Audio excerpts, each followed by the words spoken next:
The words left Mark's mouth before his brain could stop them. In that rain-drenched office, under fluorescent lights that had witnessed 1,000 small deaths of dignity, he watched his career end in real time.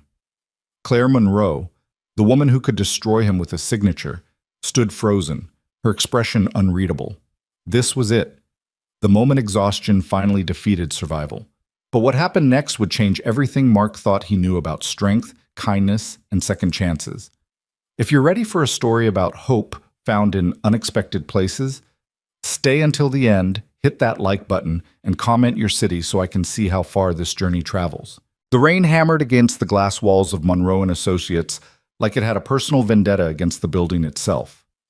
Mark Holden sat at his desk on the 42nd floor, watching water streak down the windows in chaotic patterns that somehow mirrored the mess his life had become. It was 11:47 p.m., and he was alone. Again. Not entirely alone, he corrected himself. Claire Monroe's office light still glowed 3 doors down, a beacon of ruthless efficiency that never seemed to dim. Of course, she was still here. Women like Claire Monroe didn't climb to senior partner by keeping regular hours or showing weakness. Mark had worked under her for 3 years, and in all that time, he'd never seen her leave before midnight. He rubbed his eyes, feeling the grit of exhaustion settle deeper into his bones. The presentation was finally done. 27 slides of market analysis and financial projections that had consumed the last 14 hours of his life. His son Danny was at the neighbor's house again. Mrs. Chen had stopped asking questions 6 months ago, just nodded sympathetically when Mark showed up at her door with his 8-year-old in a hastily packed overnight bag. "Just tonight," he always said. "I promise." They both knew he was lying. Mark's phone buzzed. A text from Mrs. Chen. "Danny's asleep. No rush. Storm's getting bad. Drive safe." No rush. The words would have been funny if they weren't so heartbreaking. There was always rush. Rush to finish the project. Rush to pick up Danny. Rush to throw together something resembling dinner. Rush to help with homework he barely understood anymore. Rush to tuck his son into bed before collapsing himself, only to wake up 4 hours later and do it all again. When had survival become a full-time job? "Holden." Mark's head snapped up. Claire Monroe stood in his doorway, and despite the late hours, she looked exactly as composed as she had at 8 that morning. Her dark suit was still crisp, her hair still perfectly arranged. Only the slight shadows under her eyes betrayed the fact that she was human and not some corporate automaton designed to maximize billable hours. "Miss Monroe." Mark straightened in his chair, trying to look alert rather than half dead. "The Riverside presentation is finished. I was just about to email it to you." "I know. I've been monitoring the shared drive." She stepped into his office, her heels clicking with precision against the hardwood floor. "The analysis on the third quarter projections, that was sharp work. Better than sharp. It might actually save the account." Mark blinked. Compliments from Claire Monroe were rarer than comfortable shoes in her wardrobe. "Thank you. I looked at the patterns from the previous fiscal year, and I know what you did. That's why I'm here." She glanced at the window where the storm had escalated from aggressive to apocalyptic. Lightning forked across the sky, turning the city below into a stark landscape of light and shadow. "You're not driving in this." It wasn't a question, but Mark answered anyway. "I've got to get home. My son is at the neighbor's house, according to the text you received 7 minutes ago." Claire's expression didn't change. "I'm not asking about your childcare arrangements, Holden. I'm telling you that driving in this storm is statistically more likely to kill you than waiting it out. The Weather Service is calling it the worst system to hit the city in 15 years. Mark wanted to argue, but exhaustion had stripped away his ability to form coherent objections. Besides, she was right. The drive home on a good night took 40 minutes. In this weather, it could take 2 hours, if he made it at all. "I'll wait it out here," he said finally. "The office couch isn't the worst place I've ever slept." Something flickered across Claire's face, an emotion Mark couldn't quite identify. "You've slept here before?" "A few times, when deadlines were tight." He tried to make it sound casual, professional even.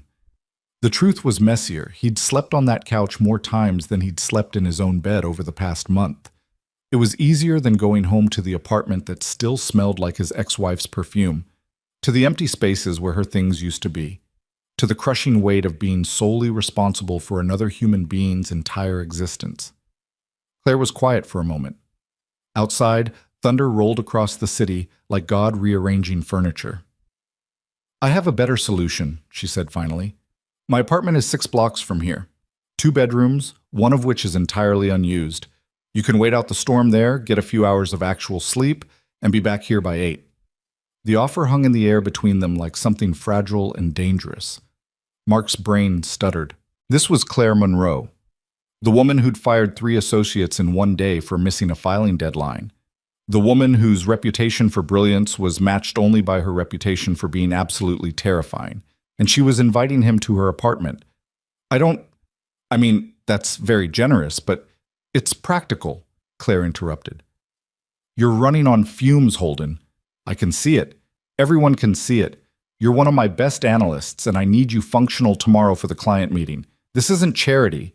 It's resource management." Resource management. Of course. That made sense in a way that kindness didn't. Claire Monroe managed resources. People were just another category on her spreadsheet. But there was something in her eyes that contradicted the clinical language. Something that looked almost like concern. "Okay," Mark heard himself say. "Thank you." 20 minutes later, they were walking through the rain-soaked streets of downtown. Claire had produced an umbrella from somewhere. Naturally, she was the kind of person who planned for meteorological contingencies. Mark huddled under it beside her, acutely aware of how close they were, how her shoulder brushed his arm with each step. The city at midnight in a thunderstorm was a different creature than the one that existed in daylight. The streets were empty, the usual chaos of traffic and humanity washed away. Just the two of them, moving through sheets of rain like survivors of some apocalypse. "How old is your son?" Claire asked suddenly. The question caught Mark off guard. In 3 years of working together, they'd never discussed anything personal. 8, Danny. He'll be 9 in October. Good age. Old enough to be interesting, young enough to still think you're a hero. He stopped thinking I was a hero about 6 months ago when I forgot to pick him up from school for the 3rd time. The words came out before Mark could stop them. He never talked about this. Never. Claire's pace didn't slow. Divorce? 2 years ago, she moved to Seattle with her new husband, corporate lawyer, makes 3 times what I make and doesn't have to sleep on office couches. Mark laughed, but it sounded hollow, even to his own ears. Danny chose to stay with me. Some days I think he made the wrong choice. He didn't. The certainty in Claire's voice made Mark look at her. In the strange half-light of the storm, her face was softer than he'd ever seen it, almost vulnerable. "How do you know?" he asked.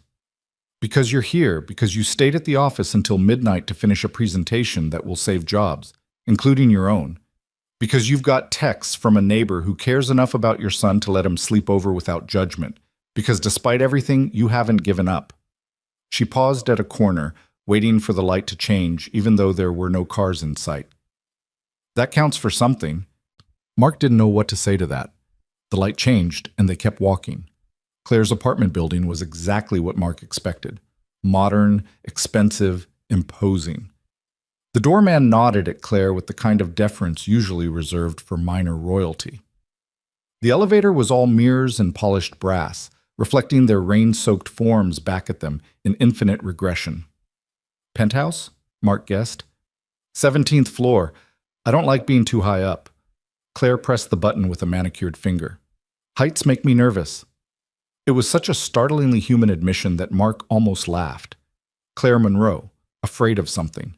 The woman who'd once stared down a room full of hostile investors without blinking had a fear of heights.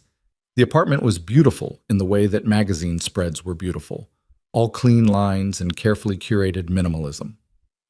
Floor-to-ceiling windows offered a view of the storm-ravaged city. Modern art on the walls. Not a single personal photograph in sight. "Guest room is down the hall, 2nd door on the left," Claire said, setting her briefcase down with the kind of precision she brought to everything. "Bathroom is stocked. Help yourself to whatever you need." "Thank you. Really, this is—" "Stop thanking me, Holden. It's making both of us uncomfortable." She kicked off her heels with a small sigh of relief that was startlingly intimate. "There's coffee in the kitchen if you want it. I'm going to change." She disappeared down the hallway, leaving Mark standing in the living room like a refugee who'd just washed up on shore. Which, in a way, he was. The guest room was pristine, almost aggressively so. White walls, white bedding, a single piece of abstract art that probably cost more than Mark's car. A room that had never been used, never been lived in. He sat on the edge of the bed, suddenly aware of how wet and disheveled he was. This was a mistake. He should call an Uber, risk the drive, get back to his actual life. Being here, in Claire Monroe's apartment, felt like crossing a line he didn't even know existed. But God, he was tired. So incredibly tired. Mark pulled out his phone to text Mrs. Chen to check on Danny one more time, and that's when it happened. The exhaustion, the stress, the sheer absurdity of sitting in his boss's pristine guest room at midnight during a thunderstorm.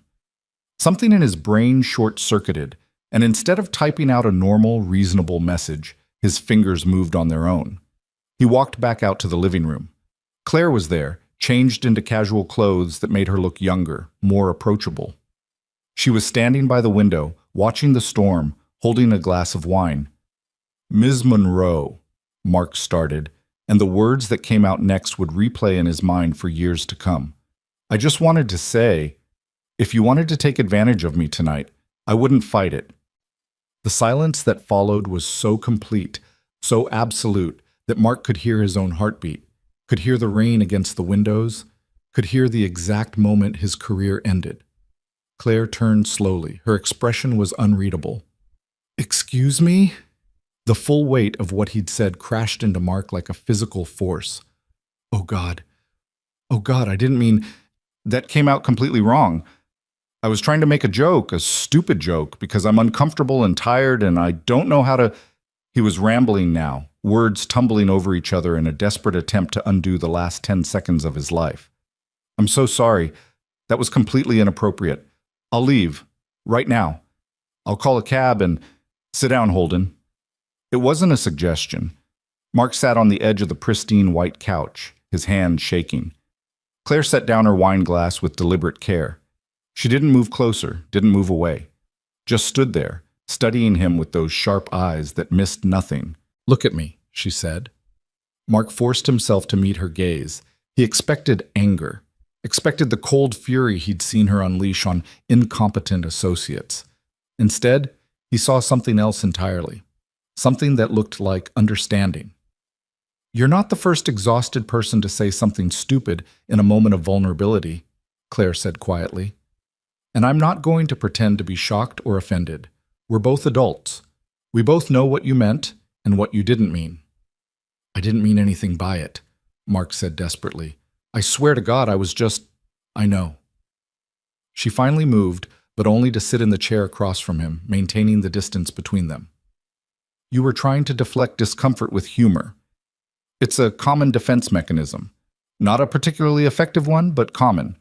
Mark wanted to disappear into the couch cushions, wanted the earth to open up and swallow him whole. "I understand if you want me to resign." "Why would I want that?" "Because I propositioned you, my boss, in your apartment." "Did you?" Claire tilted her head slightly.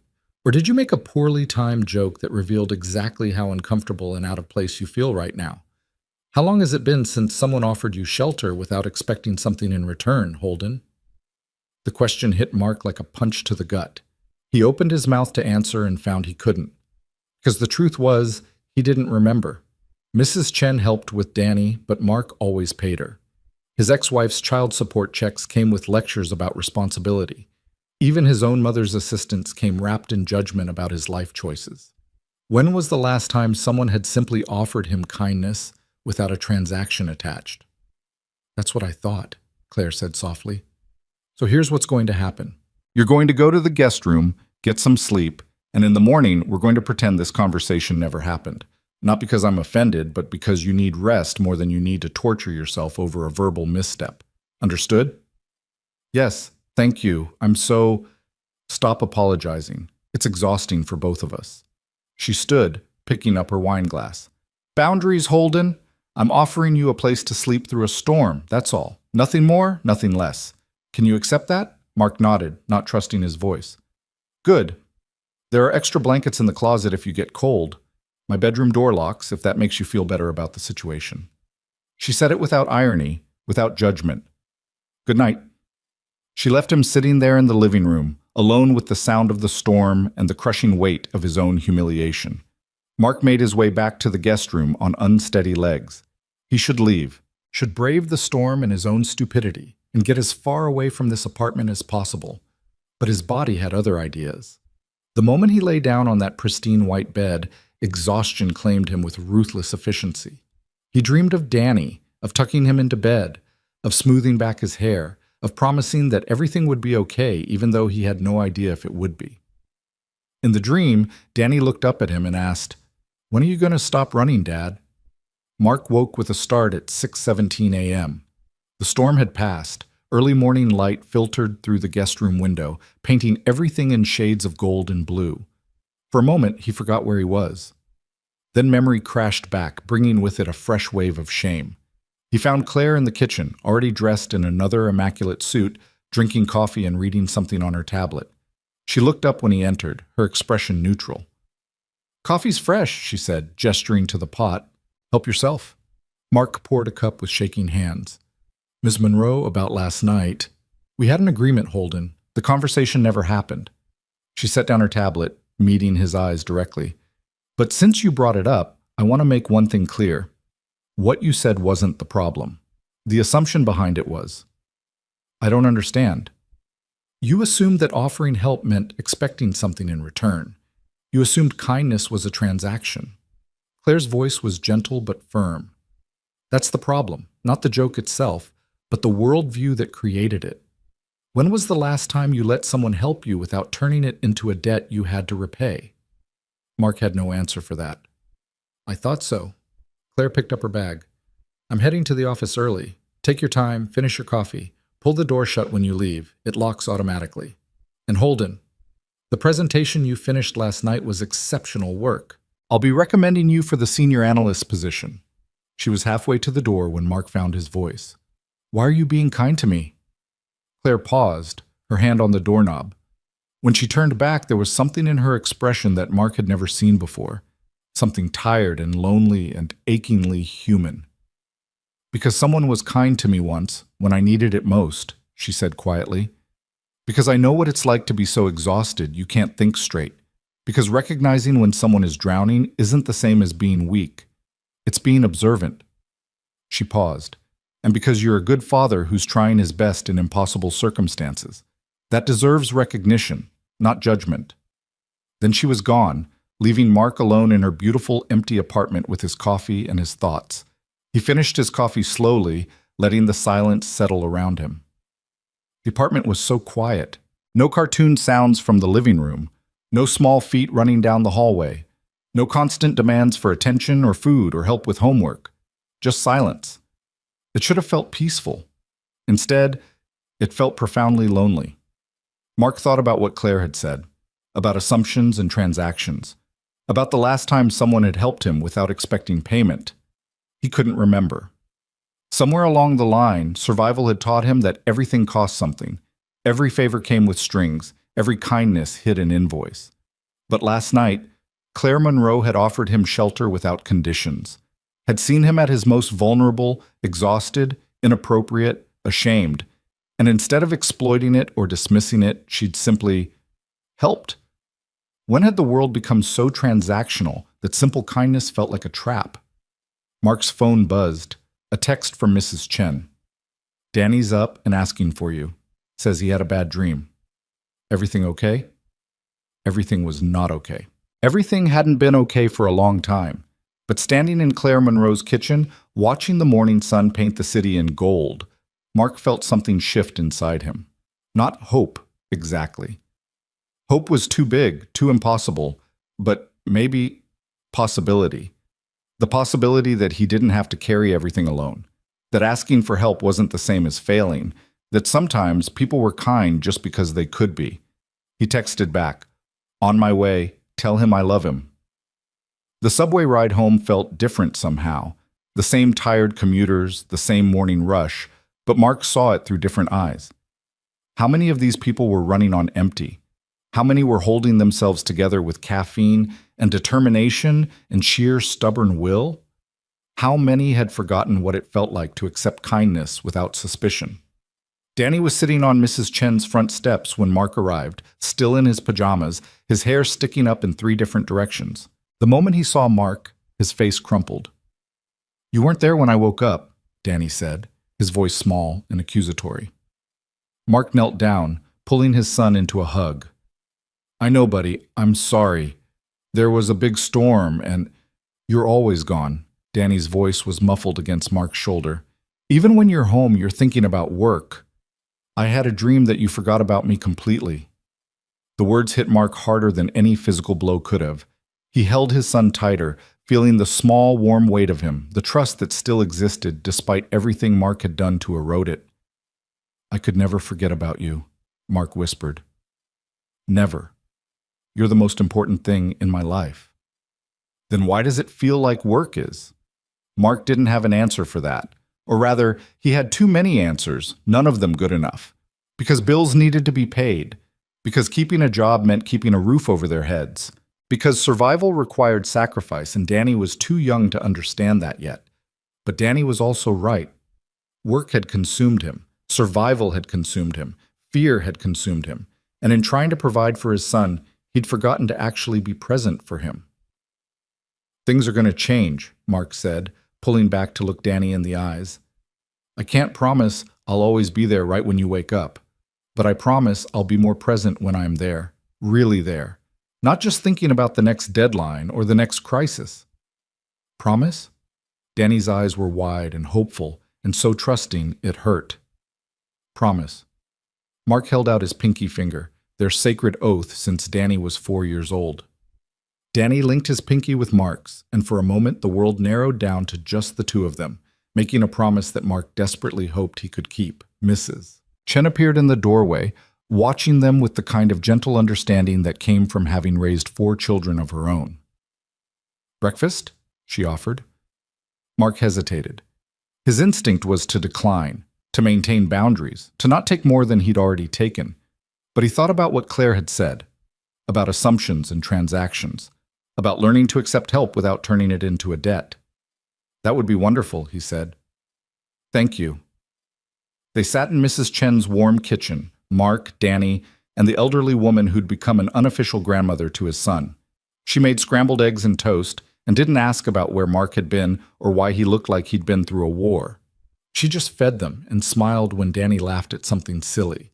This, Mark realized, was also kindness, quiet and unassuming and asking for nothing in return.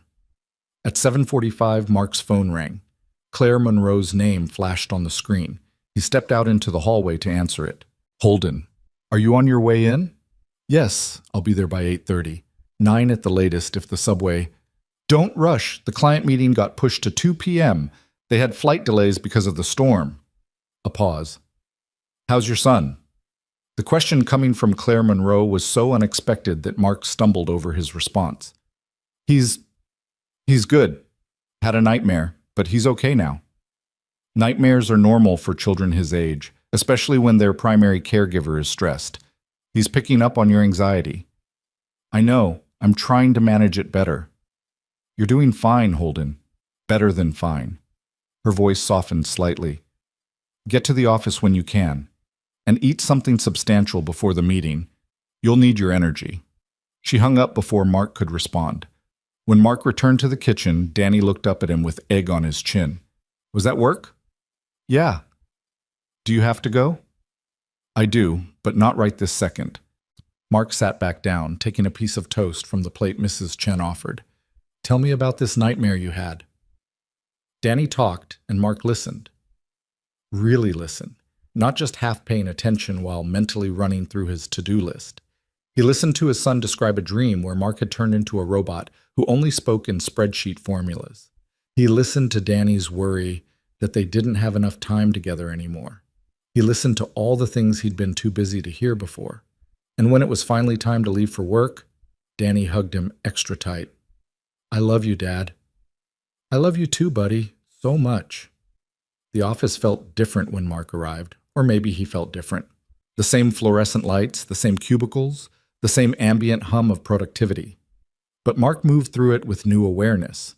He saw Jennifer from accounting, who always arrived early and always looked exhausted. He saw Thomas from legal, who kept a photo of his kids on his desk, but worked through every dinner hour.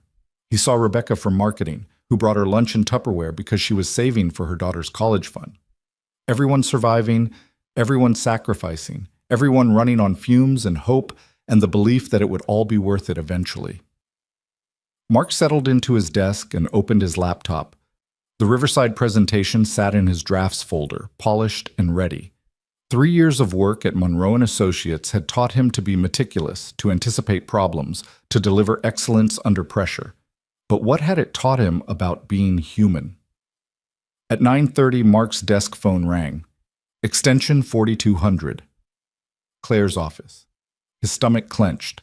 Despite her reassurances, despite the morning's kindness, the memory of his colossal blunder last night still burned bright. He picked up on the third ring. "Holden, my office." 5 minutes. The line went dead. Mark's hands were sweating as he made his way down the hallway. Claire's office was at the corner of the floor, all glass walls and commanding views.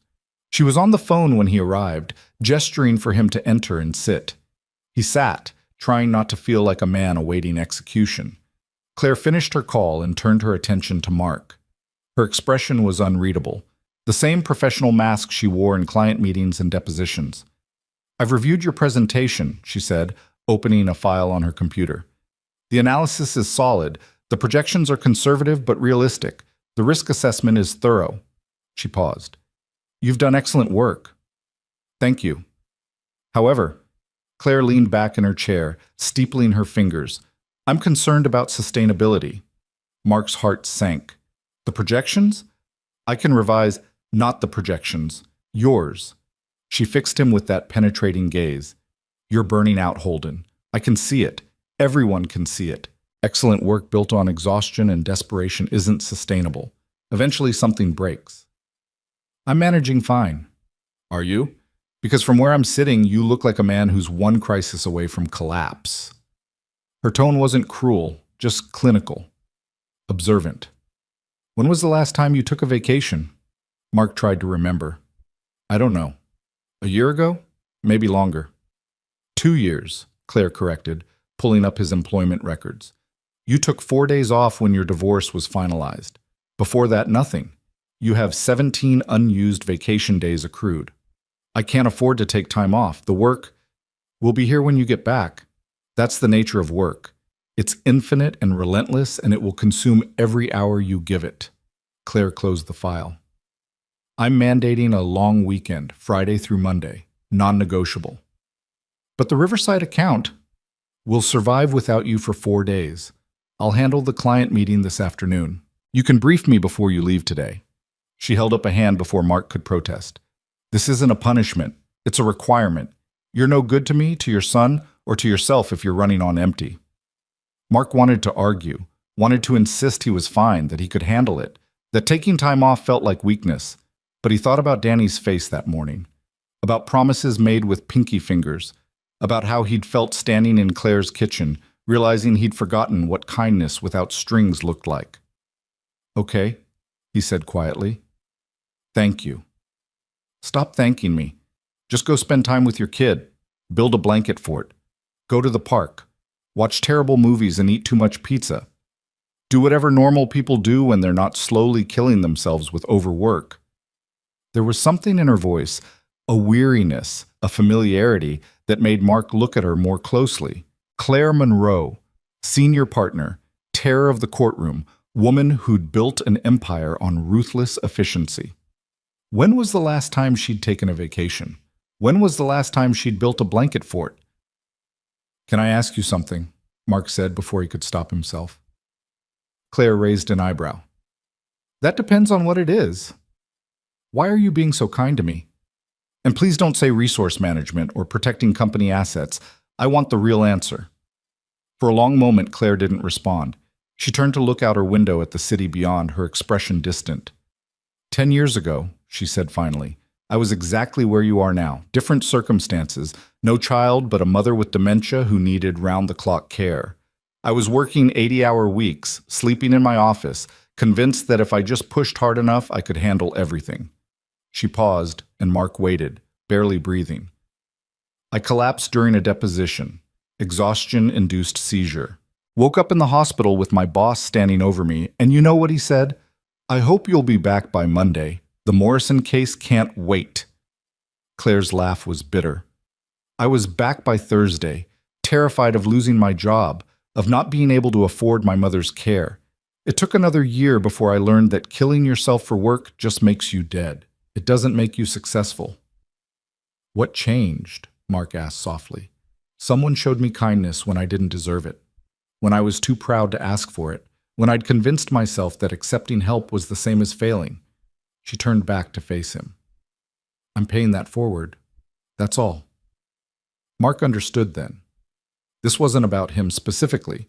It was about recognizing suffering because she'd lived it, about breaking a cycle of exhaustion and exploitation because someone had broken it for her once. Who helped you? He asked. Someone who's not here anymore. Claire's expression softened, just for a moment, which is why I try to help people who are. The world has enough people who take. It needs more people who give. They sat in silence for a moment. Two people who'd both learned that survival sometimes looked like surrender, that accepting help wasn't weakness, that kindness, when given without conditions, was the most radical act of all. Go home early today, Claire said, her professional demeanor sliding back into place. Spend the evening with your son. The presentation brief can wait until tomorrow. Mark stood, pausing at the door. Miss Monroe? Yes? Thank you for all of it. The apartment, the time off, for seeing me. Really seeing me. You're welcome. And Holden? What you said last night, the joke that wasn't really a joke. I understand what created it. The assumption that kindness is transactional, that help comes with hidden costs. Work on unlearning that. For your sake and your son's. Mark nodded and left, closing the door quietly behind him. The rest of the day passed in a blur of routine tasks and preparation. Mark sent off final notes on the Riverside account, organized his files, set up his out-of-office message for the upcoming long weekend. Around him, the office buzzed with its usual energy, phones ringing, keyboards clacking, the constant hum of productive motion. But Mark found himself observing it all with new eyes, seeing not just the work, but the people doing it. The tired eyes and forced smiles, the coffee cups and energy drinks, liquid fuel for human machines, the photos on desks of children and partners and lives that existed somewhere beyond these fluorescent-lit walls. When had they all agreed to this? This grinding, relentless pace that consumed more than it gave? At 4:37 p.m., Mark shut down his computer and left the office. Walking out while the sun was still up felt transgressive, like skipping school. But he kept walking, out of the building, past his usual subway stop, through streets he normally only saw in darkness or at dawn. The city looked different in afternoon light, softer, more human. Mark picked Danny up from aftercare at 5:15, an unheard-of time. Danny's teacher looked startled, as if Mark had materialized from another dimension. "Everything okay?" she asked. "Everything's fine," Mark said, and for the first time in longer than he could remember, it felt close to true. "We're going to the park." Danny's eyes went wide. "Really? But it's a school night." "I know. We're doing it anyway." They went to Riverside Park, the one with the good swings and the climbing structure that Danny loved, but Mark usually deemed too dangerous. Today, Mark let Danny climb to the top, stood at the bottom, watching his son's face light up with joy, and realized this was the first time in months he'd really looked at him. Danny had gotten taller. His face was losing its baby roundness, becoming angular and distinct. He was growing up, day by day, and Mark had been too busy surviving to notice. "Dad, watch this!" Danny hung upside down from a bar, his shirt falling over his face, laughing with pure, uncomplicated joy. Mark watched, really watched, committed this moment to memory. The sound of his son's laughter, the way the late afternoon sun caught in his hair, the absolute fearlessness of childhood. "That's amazing, buddy," Mark called back. They stayed until dusk, when the streetlights flickered on and the park began to empty. They stopped for pizza on the way home. Not the cheap frozen kind, but real pizza from the place with the brick oven that Danny always asked about, but they could never afford.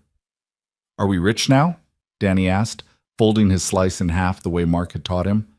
No, but we're okay, and sometimes being okay is enough.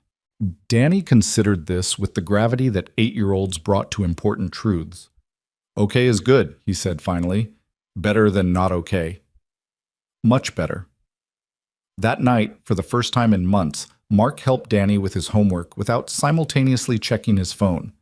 They built a Lego castle together. They read 3 chapters of the book they'd started and abandoned 6 weeks ago. And when Mark tucked Danny into bed, his son looked up at him with sleepy eyes and said, "This was a really good day, Dad." "Yeah," Mark agreed, smoothing back Danny's hair. "It really was." After Danny fell asleep, Mark sat in the living room of their small apartment and just breathed. The place was a mess. Dishes in the sink, laundry piled on the couch, dust on surfaces he couldn't remember the last time he'd cleaned. The marks of survival, of a life lived in the margins of exhaustion. But it was home, and Danny was safe and asleep down the hall. And for the first time in longer than Mark could remember, the weight on his chest felt a little lighter. His phone buzzed, a text from an unknown number. "This is Claire Monroe. Don't come in tomorrow. The meeting went well. Riverside account is secured. Enjoy your long weekend." That's an order. Mark smiled and typed back, "Thank you for everything." The response came quickly. "You're welcome." "And Holden? You did that. The account, the meeting, the excellent work.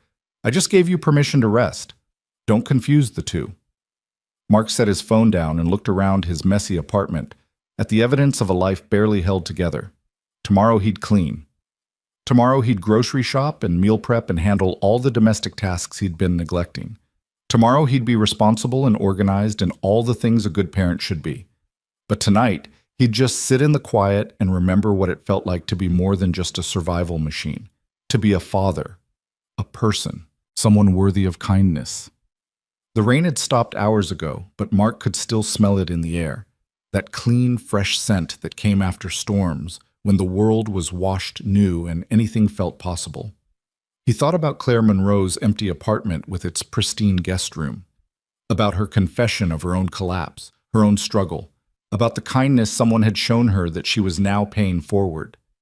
Human beings, Mark realized, were just stories we told each other about survival, about endurance, about making it through the storm to the other side. And sometimes, if you were very lucky, someone held an umbrella over your head while you walked through the rain. Mark closed his eyes and, for the first time in 2 years, didn't dream about drowning.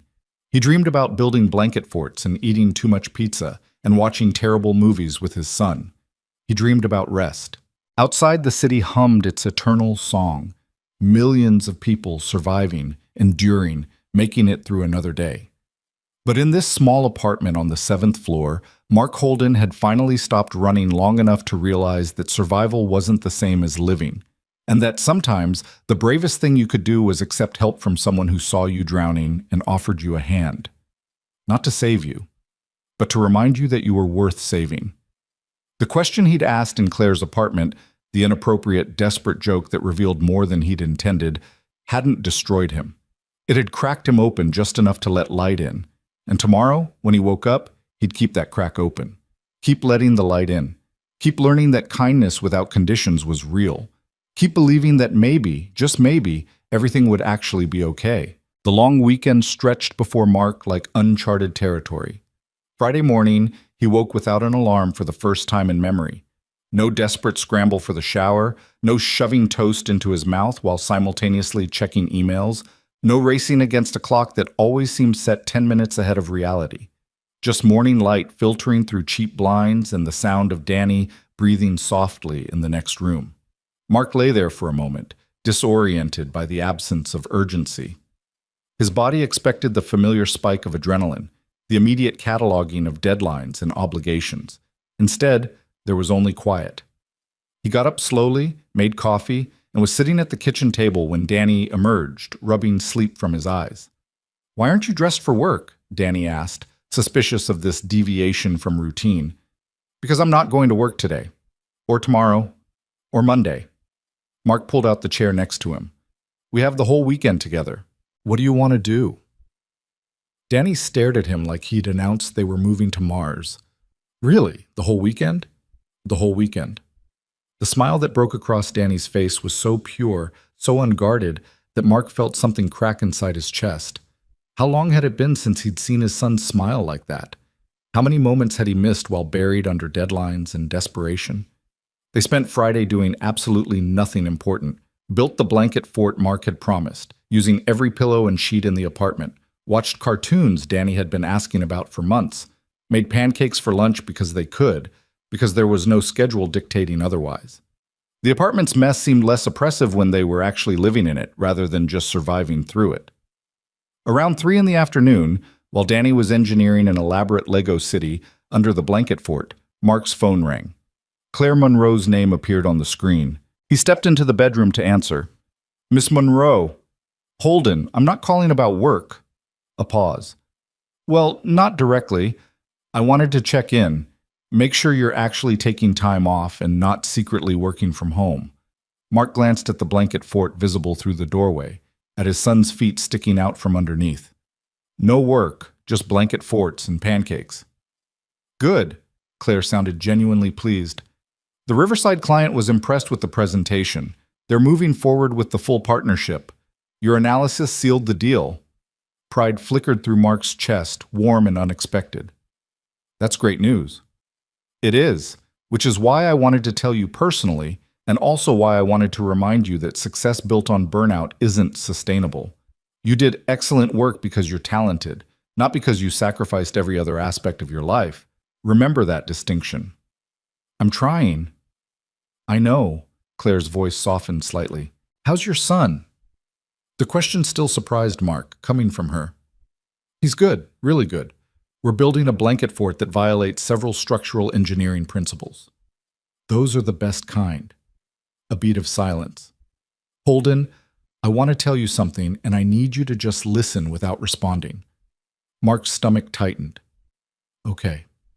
What happened the other night, your comment at my apartment, came from a place of exhaustion and vulnerability. Yes, but it also came from something deeper, a fundamental belief that kindness is transactional, that help must be earned or repaid, that letting someone see you struggle is weakness.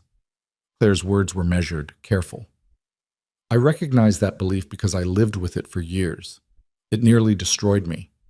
Mark said nothing, as instructed, but his throat felt tight. You don't owe me anything for offering you shelter, Claire continued. Not gratitude, not loyalty, not excessive work output. You don't owe me for mandating rest or for recognizing that you're human. These aren't debts, they're just decent behavior, the baseline of how people should treat each other. But I said, listen. Her tone was firm but not unkind. I'm telling you this because until you internalize it, you'll keep running yourself into the ground trying to repay imaginary debts. Your worth isn't determined by your productivity. Your value as a person isn't measured in billable hours. And accepting help doesn't make you weak. It makes you smart enough to recognize when you need it. Mark heard Danny laugh from the other room, a sound like wind chimes. I don't know how to do that, Mark admitted quietly.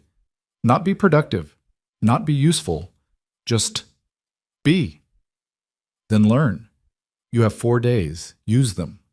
Claire's voice gentled.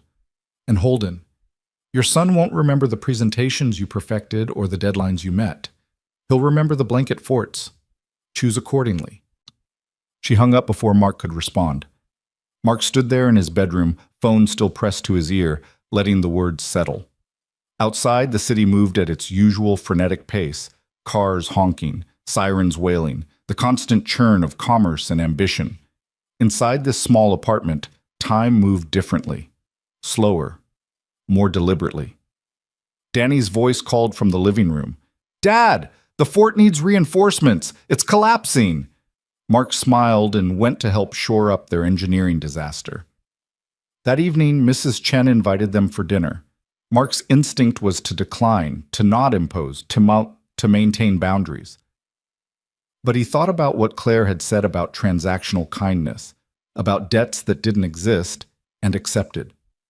Mrs. Chen's apartment was warm and cluttered in a way that spoke of life being lived rather than merely endured. Photographs covered every surface: children, grandchildren, a younger version of Mrs. Chen with a man Mark assumed was her late husband. The smell of cooking filled the space, rich and welcoming. "You look better," Mrs. Chen said, studying Mark's face as she stirred something aromatic on the stove. "Less like ghost, more like person." "I took some time off work." "Good. Work will kill you if you let it." She handed him a knife and a cutting board loaded with vegetables. "Make yourself useful. Cut these." Mark chopped vegetables while Danny helped Mrs. Chen set the table, and for the first time in longer than he could remember, he felt something close to peace. This wasn't his apartment, his food, his family. But Mrs. Chen had opened her door without hesitation, without expectation of payment or return. Just kindness, simple and uncomplicated. "Your boy asks about his mother," Mrs. Chen said quietly, her back to Mark. "When you're not here." Mark's hand stilled on the cutting board. "What does he say?" "Asks if she's coming back. If he did something wrong." Mrs. Chen turned to face him, her expression gentle but direct. "I tell him his mama loves him, but sometimes adults make choices that hurt, that it's not his fault." The knife felt heavy in Mark's hand. "What should I tell him?" "The truth. Children are stronger than we think. It's the not knowing that hurts them." She took the cutting board from him, her weathered hand steady. "He worries about you more than he worries about her. Sees how hard you work. Thinks maybe if he's good enough, quiet enough, you won't be so tired." The words landed like physical blows. "I never wanted him to think what you want and what children perceive are different things." Mrs. Chen's voice was matter-of-fact, not unkind. "He sees you exhausted, sees you stressed. 8-year-old brain says, maybe it's my fault. Maybe if I'm better, Dad will be happier." Mark leaned against the counter, the weight of this new understanding crushing. He'd been so focused on providing, on surviving, on keeping them afloat, that he'd never considered Danny might be doing the same thing from his side, trying to be less of a burden, easier to manage, worthy of the sacrifice. "What do I do?"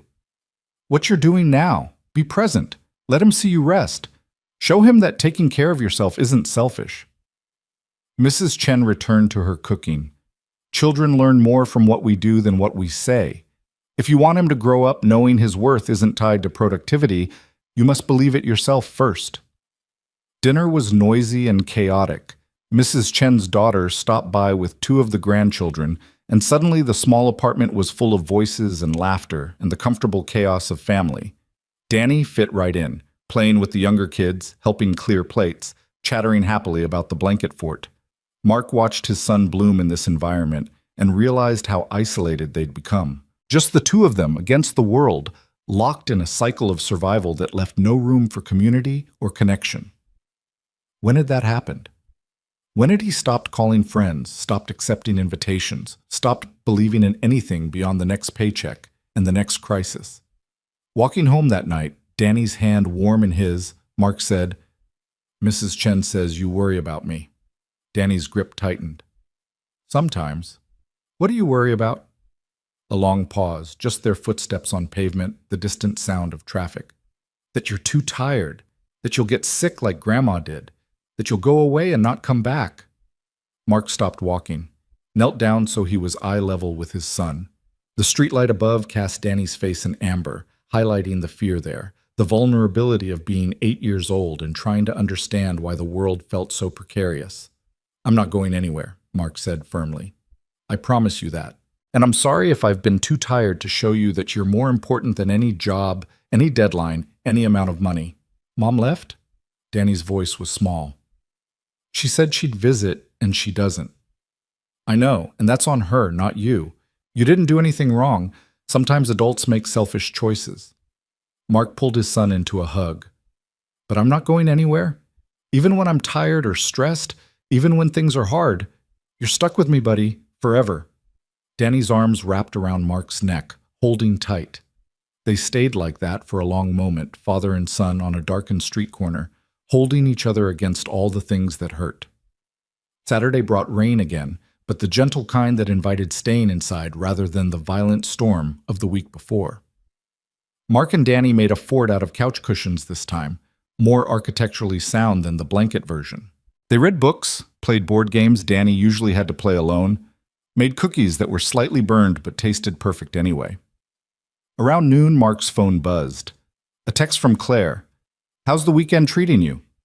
Mark looked around the living room, flour on the counter, cookie crumbs on the carpet, Danny's laughter as he won another round of their game. He typed back, "Better than expected. Good. Stop checking your work email." Mark laughed. He hadn't been, but the fact that Claire knew the temptation existed spoke volumes about how well she understood the trap of constant productivity. "I haven't. Scout's honor. You were never a scout." "How do you know?" "Because scouts learn useful survival skills. You've been surviving on caffeine and denial." Mark smiled despite himself. This version of Claire Monroe, wry, observant, almost playful, was so different from the terrifying senior partner he'd worked under for 3 years. Or maybe she'd always been this person, and he'd just been too exhausted to notice. Fair point. "What are you doing on this rainy Saturday?" A long pause before the response came. "Catching up on work I should have delegated. Hypocrite. I know, I'm working on it." Mark set his phone down, but he kept thinking about that exchange, about Claire Monroe in her pristine apartment, probably sitting at her equally pristine desk, doing work on a Saturday because she'd learned the same toxic lessons he had. That rest was weakness. That productivity equaled worth. That stopping meant failure. Who helped her when she needed it? Who reminded her to build blanket forts and eat burned cookies? Sunday morning, Mark woke to Danny standing beside his bed, eyes wide with excitement. "Can we go to the museum? The science one? They have the dinosaur exhibit I've been asking about." Mark's first instinct was to calculate the cost. Tickets, food, parking. To weigh whether they could afford it. But then he thought about Claire's words. "Your son won't remember the presentations you perfected. He'll remember the blanket forts." "Get dressed," Mark said. "We're going." The museum was crowded with families, all of them navigating the same Sunday ritual of trying to create memories on limited budgets. Danny's face lit up at every exhibit. The towering T-Rex skeleton, the interactive earthquake simulator, the planetarium show that made him gasp with wonder. Mark watched his son experience joy, unburdened by worry about money or time or whether this qualified as a practical use of their day. And for a few hours, Mark let himself experience it too. Let himself be present in this moment rather than mentally calculating how many billable hours this time represented. In the planetarium, with stars projected overhead and Danny's hand in his, Mark felt something shift. Not a dramatic transformation. Life didn't work like that. But a small adjustment in perspective. A loosening of the grip fear had maintained on his chest for so long. Maybe they would be okay. Not perfect. Not without struggle. But okay? At the museum cafe, over overpriced grilled cheese sandwiches, Danny said, "This is the best weekend ever." "Yeah?" "Yeah. You're not checking your phone every 5 minutes. You're really here." Danny took a bite of his sandwich, thoughtful. "It's like having my dad back." The words hit Mark harder than any criticism could have. He'd been physically present for years, picking Danny up, making dinners, going through the motions of fatherhood. But he hadn't been emotionally present, hadn't been fully engaged, had been operating on survival mode so long he'd forgotten how to actually live. "I'm sorry," Mark said quietly. "I'm sorry I've been so checked out." "It's okay. Mrs. Chen says you're doing your best." Danny's expression was serious, far too mature for 8 years old. "But I like this version better, the one who builds forts and goes to museums." "Me too, buddy. Me too." That evening, after Danny fell asleep with a plastic dinosaur clutched in his hand, Mark sat in the quiet of their living room and let himself feel everything he'd been running from. The fear of not being enough, the exhaustion of single parenthood, the grief over his failed marriage, and the life he'd imagined that never materialized. The crushing weight of responsibility that never lifted, never eased, never gave him permission to rest. He cried for the first time in 2 years. Not dramatic sobs, just quiet tears sliding down his face, releasing pressure that had built up like steam in a closed system, letting himself be human instead of just functional. His phone buzzed. Claire again. How was the weekend? Mark wiped his eyes, smiling despite the tears. Educational. We saw dinosaurs. I love that museum. The planetarium show is incredible. You've been? Years ago, before I forgot how to do things that weren't work-related. Mark hesitated, then typed, Thank you for forcing me to take this time. I didn't realize how much I needed it. You're welcome. See you Tuesday. And Holden? Don't try to make up for lost time by working twice as hard when you come back. That defeats the entire purpose. I'll try. Do better than try. That's an order from your boss. Mark smiled. Yes, ma'am. Monday arrived too quickly and too slowly. The last day of freedom, Danny called it, which made Mark's heart ache. But they used it well, slept late, made pancakes again, went to the park where Danny could run and climb and be the chaotic ball of energy that 8-year-old boys were meant to be. That afternoon, sitting on a park bench while Danny played, Mark's phone rang. Unknown number. He answered cautiously. Mr. Holden, this is Rebecca Sims from Riverside Properties. I was in the meeting with Miss Monroe about our account partnership. Mark's professional instincts kicked in immediately. Yes, Ms. Sims, how can I help you? I wanted to thank you personally for the analysis you provided. It was exactly what we needed to feel confident moving forward. She paused. Miss Monroe mentioned you're one of her best analysts. We're expanding our portfolio next quarter and will need additional consulting work. I'd like to request you specifically for the project, if you're available. The opportunity was significant. More work, more visibility, potentially more money. Mark's first instinct was to say yes immediately, to grab this chance with both hands. But he looked at Danny, swinging higher and higher, shouting, Watch me, Dad, every few seconds. Thought about the tears he'd cried last night, the pressure he'd finally released, about Claire's warning not to slip back into old patterns. I'm very interested, Mark said carefully. Can I get back to you this week with my availability? I'd need to review my current workload and make sure I can give your project the attention it deserves. Of course. I'll email you the details. Rebecca sounded pleased. Take your time. Quality work requires proper bandwidth. After they hung up, Mark sat with the phone in his hand, marveling at what he'd just done. A year ago, a week ago, he would have agreed immediately, scrambled to rearrange everything, worked himself to exhaustion to prove he was worth the opportunity. But he'd said he needed to check his availability first, had put a boundary in place before the work even started. Progress, he thought, small but real. That evening, Mark and Danny made dinner together. Spaghetti with sauce from a jar, nothing fancy, but Danny was so proud of his contribution that he took photos to show Mrs. Chen. They ate at the table instead of in front of the TV, talked about the weekend, about the upcoming school week, about the science project Danny needed to start. Normal conversation, normal life, the kind Mark had forgotten existed outside of survival mode. After Danny went to bed, Mark found himself at the window looking out at the city lights. Tomorrow he'd return to work, to deadlines and client meetings and the constant pressure to perform. But something had shifted. He'd proven to himself that rest was possible, that stepping back didn't mean everything would collapse, that his worth wasn't solely determined by his productivity. The rain from earlier had cleared, leaving the night sky unusually clear for the city. Mark could see a few stars, fighting through the light pollution to be visible. His phone buzzed one more time. Claire. Ready for tomorrow? As ready as I'll ever be. Remember what I said. Don't try to compensate for taking time off, I know. Resource management, not martyrdom. Exactly. Also, Riverside wants you for their expansion project. Rebecca Sims called me this afternoon, very impressed. She called me too. I told her I needed to check my availability. A longer pause this time, then, good, that's exactly right. I'm proud of you. The words shouldn't have meant so much, but they did. Mark saved the message before he could think better of it. Thank you for everything, for seeing me when I couldn't see myself. Get some sleep, Holden. Big day tomorrow. Mark set his phone down and returned to staring at the city. Somewhere out there in her pristine apartment, Claire Monroe was probably still working, still fighting the same demons he was, the same belief that stopping meant failing. He wondered if she had anyone reminding her to rest, anyone forcing her to build metaphorical blanket forts and remember she was human. Probably not.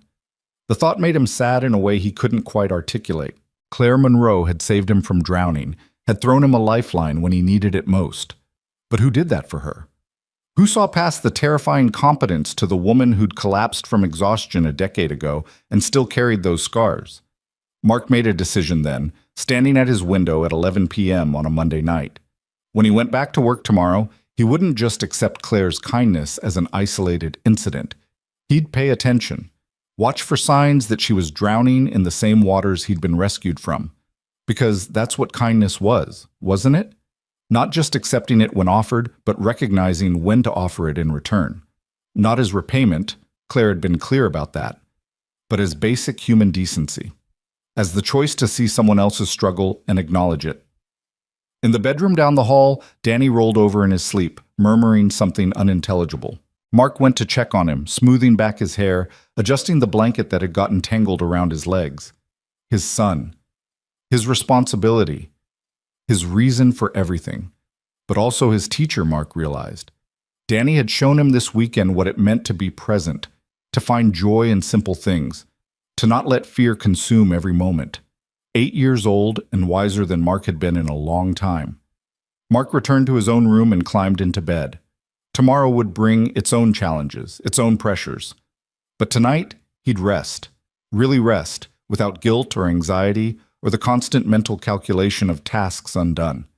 He thought about the storm that had stranded him at the office, about the desperate joke that could have ended his career but instead opened a door, about Claire's unexpected kindness and the way it had cracked open something in him he'd thought was sealed shut. The world wasn't kind by default. Mark had learned that lesson early and hard. But sometimes, when you least expected it, someone chose kindness anyway, chose to see your struggle and offer help without conditions, chose to remind you that you were human, not just a productivity machine. And maybe, just maybe, that choice could ripple outward, could change not just the person receiving it, but the person giving it, could create a cycle of compassion instead of transaction. Mark closed his eyes and let sleep claim him. No nightmares tonight. No dreams of drowning or failing or falling short. Just the quiet dark and the sound of his son breathing in the next room and the knowledge that tomorrow he'd be okay. Not perfect, not problem-free, but okay. And for now, in this moment, that was enough. The apartment was silent except for the ambient sounds of the city, distant traffic, a siren somewhere far away, the hum of the refrigerator, normal sounds, life sounds, the soundtrack of existence that Mark had been too busy surviving to notice. He pulled the blanket up to his chin, feeling its weight, its warmth. Such a simple thing, shelter, comfort, rest. But for someone who'd been running on empty for so long, it felt like a miracle. Tomorrow he'd return to Monroe and Associates, would sit at his desk and field questions about the Riverside account, would navigate the complex dance of professional excellence and personal boundaries he was only beginning to learn. But tonight, he was just a father who'd spent a weekend with his son, who'd built blanket forts and seen dinosaurs and remembered what it felt like to be more than just functional. Just a man learning that accepting shelter didn't mean he was weak. It meant he was finally strong enough to admit he couldn't do everything alone. Tuesday morning arrived with the kind of crisp autumn clarity that made the city look almost beautiful. Mark dropped Danny at school, watching him run toward his friends with the easy confidence of a child who'd spent a weekend being seen and valued. The difference in Danny's posture, the lightness in his step, it was everything Mark had needed to see without knowing he needed it. The office felt different when Mark walked in at 8:47 a.m. Or maybe he felt different. Same fluorescent lights, same hum of productivity, same faces bent over keyboards. But Mark moved through it with new awareness, carrying the weekend's lessons like armor against the familiar pull of anxiety.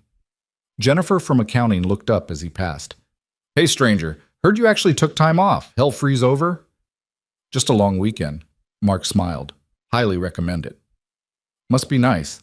Some of us have actual deadlines." But she said it without real malice, just the automatic defense of someone who hadn't learned yet that martyrdom and excellence weren't the same thing. Mark understood. He'd been Jennifer 3 weeks ago. Maybe still was on some days. Change didn't happen all at once. His desk was exactly as he'd left it, organized chaos frozen in time. Mark booted up his computer and found 47 emails waiting. A year ago, that number would have spiked his blood pressure. Today, he methodically sorted them. Urgent, important, routine, delete. Resource management, not panic. At 9:15, Claire's assistant appeared at his cubicle. "Miss Monroe wants to see you." Mark grabbed his notebook and headed to her office. Claire was on the phone when he arrived, but she waved him in, gesturing toward the chair across from her desk. He sat, listening to her dismantle someone's argument with surgical precision, her voice never rising but somehow becoming more commanding with each measured word. She hung up and turned her full attention to Mark. "Welcome back. You look rested." "I feel rested. It's disorienting." "You'll adjust." Claire opened a file on her computer. Rebecca Sims from Riverside sent over the project specs for their expansion. It's substantial work, 6-month timeline, multiple property assessments, complex market analysis.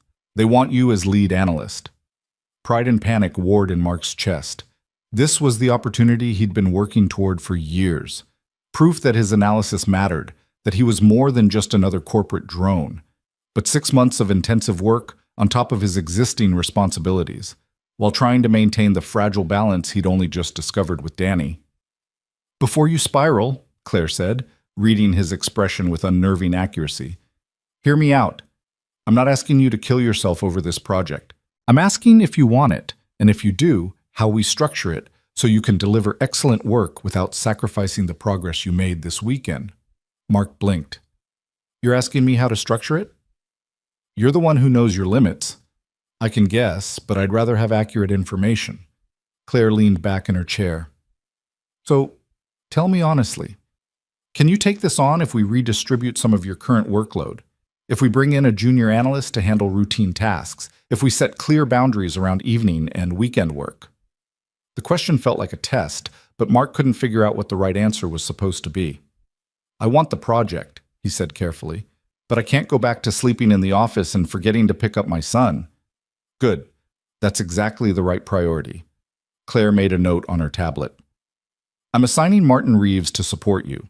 He's eager, competent, and needs mentoring. You delegate the routine analysis to him, focus on the high-level strategy and client interface. Sound manageable?" "Yes." "Thank you." "Stop thanking me. This is good business. Burned-out employees make mistakes. Mistakes cost money. Therefore, sustainable workload equals profit." But her eyes betrayed the clinical language. There was genuine concern there, carefully hidden beneath professional efficiency. The rest of the day passed in productive focus. Mark met with Martin, a 26-year-old recent MBA graduate who practically vibrated with ambition. Together, they mapped out the Riverside project timeline, identifying critical milestones and potential obstacles. Martin absorbed information like a sponge, asked intelligent questions, and didn't seem to resent being assigned to support rather than lead. At 5:30 p.m., Mark shut down his computer.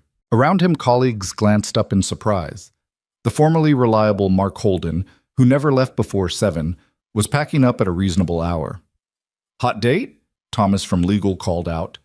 "Yeah, with my 8-year-old. We're making tacos." Mark grabbed his jacket. "See you tomorrow." The subway ride home felt different without the crushing weight of guilt. He wasn't abandoning his responsibilities. He'd done good work today, set clear plans in motion, and now he was going home to his son. Both things could be true simultaneously. Danny was at Mrs. Chen's, helping her water plants on the fire escape. His face lit up when he saw Mark. "You're early." "I'm on time, actually. This is when normal people get home from work." "You're not normal people," Danny said it matter-of-factly, without judgment, just stating an observed truth. "I'm trying to be." Mark ruffled his son's hair. "Come on. We've got tacos to make." That evening established a new routine. Dinner preparation together, Danny chattering about his day while Mark chopped vegetables and listened. Actually listened, rather than providing automated responses while mentally reviewing spreadsheets. Homework at the kitchen table while Mark read through project notes, both of them working but together. Bath time, story time, the quiet ritual of tucking Danny in and actually being present for it. "Dad?" Danny's voice was sleepy, his dinosaur clutched under one arm. "Yeah, buddy?" I'm glad you came back. The words were simple but carried weight Mark didn't fully understand. I just went to work. No, I mean, you came back, the old you, the one who does stuff with me. Danny yawned. I thought maybe you were gone forever. Mark's throat tightened. He'd been physically present all along, but Danny was right. Some essential part of him had been missing, lost in the survival machine, buried under exhaustion and fear. I'm here, Mark said softly. I'm really here now. I promise. Okay? Danny's eyes were already closing. Love you. Love you too. The next 3 weeks passed in a rhythm Mark had almost forgotten could exist. Work during work hours, present focus on the Riverside project without the usual panic-driven overtime. Home by 6 most evenings. Weekends that included both necessary chores and actual leisure time. The revolutionary concept of balance, still fragile and requiring constant attention, but real. The Riverside expansion analysis progressed smoothly. Martin proved himself capable and eager to learn. Mark found that mentoring, actually teaching someone rather than just dumping tasks on them, was satisfying in ways he hadn't expected. Watching Martin's confidence grow, seeing him make connections and develop insights, reminded Mark why he'd chosen this field in the first place, before survival had stripped away everything except the desperate need to not fail. Claire checked in regularly, her questions pointed and specific. Not micromanaging, but genuinely ensuring Mark wasn't sliding back into destructive patterns. Their interactions developed an easy rhythm, professional but warmer than before, built on mutual understanding of what it meant to claw your way back from burnout. On a Thursday afternoon in mid-October, Mark was reviewing market comparisons with Martin when his phone rang. School calling. His stomach dropped. They only called during the day when something was wrong. Mr. Holden, this is Nurse Patterson from Danny's school. Danny's not feeling well. He's running a fever and complaining of stomach pain. Can you come pick him up? Of course, I'll be there in 20 minutes. Mark grabbed his jacket, told Martin to hold down the fort, and was halfway to the elevator when he passed Claire's office.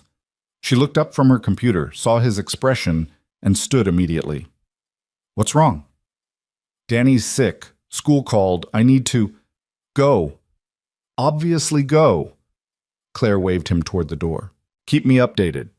Mark made it to the school in 15 minutes, breaking probably 3 traffic laws. Danny was in the nurse's office, curled up on the examination table, looking small and miserable. His face was flushed, his eyes glassy with fever. Hey, buddy, how are you feeling? Everything hurts. Danny's voice was weak. My stomach really hurts. Nurse Patterson pulled Mark aside. His fever is 101.5. The stomach pain seems localized to the lower right quadrant, which concerns me. You should take him to his pediatrician, or if it worsens, the emergency room. Appendicitis. The word hung unspoken but obvious. Mark's medical knowledge was limited, but he knew lower right abdominal pain plus fever equaled potential emergency. Come on, Danny, we're going to see Dr. Martinez. The pediatrician's office was packed, but they squeezed Danny in as an urgent appointment. Doctor. Martinez examined him thoroughly, her expression growing more serious as Danny winced at her gentle probing. I don't like the rebound tenderness, she said quietly to Mark. Combined with the fever and location of pain, we need to rule out appendicitis. I'm sending you to Children's Hospital for evaluation. They'll likely do blood work and imaging. Mark's hands went cold. Is it serious? Could be. Appendicitis requires surgery if confirmed, but it's routine. The risk is if we wait too long and it ruptures. Dr. Martinez put a reassuring hand on Mark's shoulder. Don't panic, just get him evaluated quickly. The emergency room at Children's Hospital was organized chaos. Crying children, worried parents, the antiseptic smell that all hospitals shared. Mark filled out paperwork with shaking hands while Danny lay across 2 waiting room chairs, his head in Mark's lap. Am I going to be okay? Danny asked, his voice small. Yes, absolutely yes. Mark stroked his son's hair, trying to project confidence he didn't feel. The doctors are going to figure out what's wrong and fix it. You won't leave. I'm not going anywhere. Promise. They waited 2 hours before being called back. Blood was drawn, vitals checked, IV started. Danny was brave through all of it, only crying a little when the needle went in. Then came the CT scan.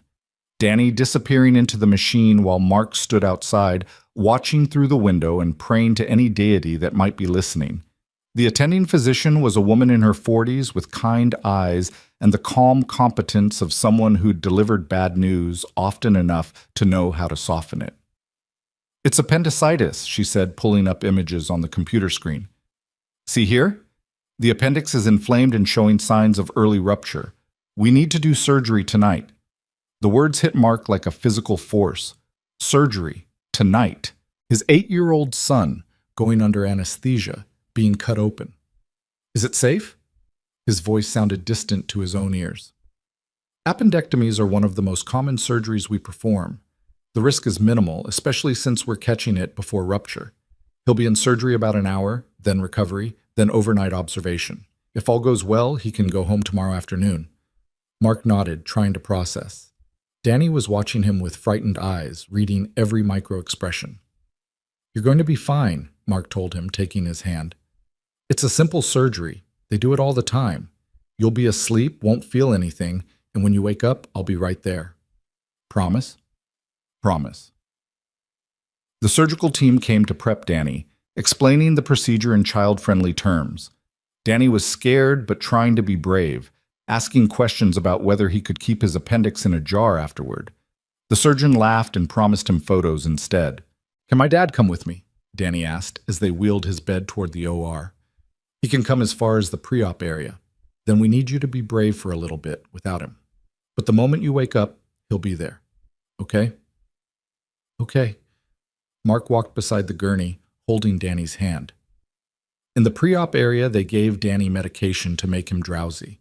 Mark watched his son's eyes grow heavy, watched fear give way to chemically induced calm. "Love you, Dad," Danny mumbled. "Love you too, buddy. See you soon." Then they wheeled Danny through doors Mark couldn't follow through, and suddenly he was alone in a waiting room with fluorescent lights and CNN playing on mute, and the crushing realization that his son was in surgery and there was absolutely nothing Mark could do except wait. He sat down hard on a plastic chair, pulled out his phone, texted Mrs. Chen. "Danny's having emergency surgery, appendicitis. He's okay but scared. I'm at Children's Hospital." Her response came immediately. "On my way."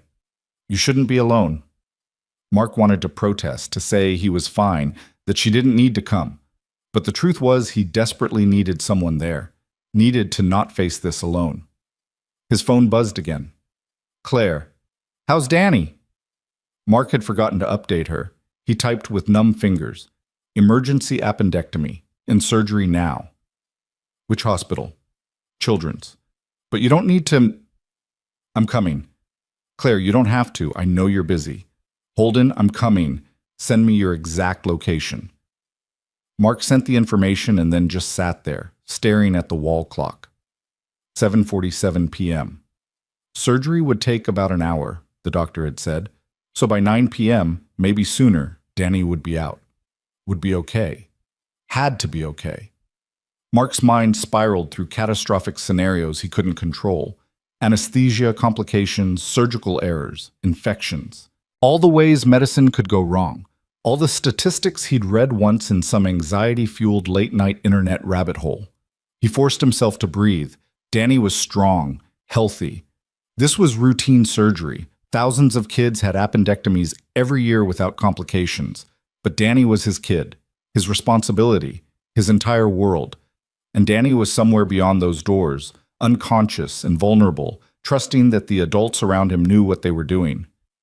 Mrs. Chen arrived first, still wearing her house slippers, carrying a thermos of tea and a bag of something that smelled like fresh baking. She sat beside Mark without speaking, just pressed the warm thermos into his hands. "Drink," she commanded gently. Mark drank. The tea was sweet and strong, grounding him in the moment. "He'll be fine," Mrs. Chen said. "Strong boy, brave boy, like his father." "I don't feel brave. I feel terrified." "Same thing sometimes. Bravery is being terrified and functioning anyway." She patted his knee. "You've been doing that for years." Claire arrived 20 minutes later, still in her work clothes, but with her hair slightly disheveled, her usually perfect composure showing cracks around the edges. She spotted Mark immediately, crossed the waiting room in quick strides. Any updates? Still in surgery, should be another half hour. Mark gestured to the empty chair. You really didn't have to come. Yes, I did. Claire sat, and Mark noticed she was holding a small stuffed animal, a lion with a ridiculously fluffy mane. For Danny, when he wakes up, I grabbed it from the gift shop downstairs. The gesture was so unexpectedly thoughtful that Mark felt his eyes burn. Thank you. How are you holding up? Mark stopped, realizing there was no point in lying, not to Claire, who'd seen him at his worst and offered shelter anyway. I'm terrified. He's 8. He's my entire world. And I'm sitting here completely useless while someone cuts him open and I can't do anything to protect him. Claire was quiet for a moment.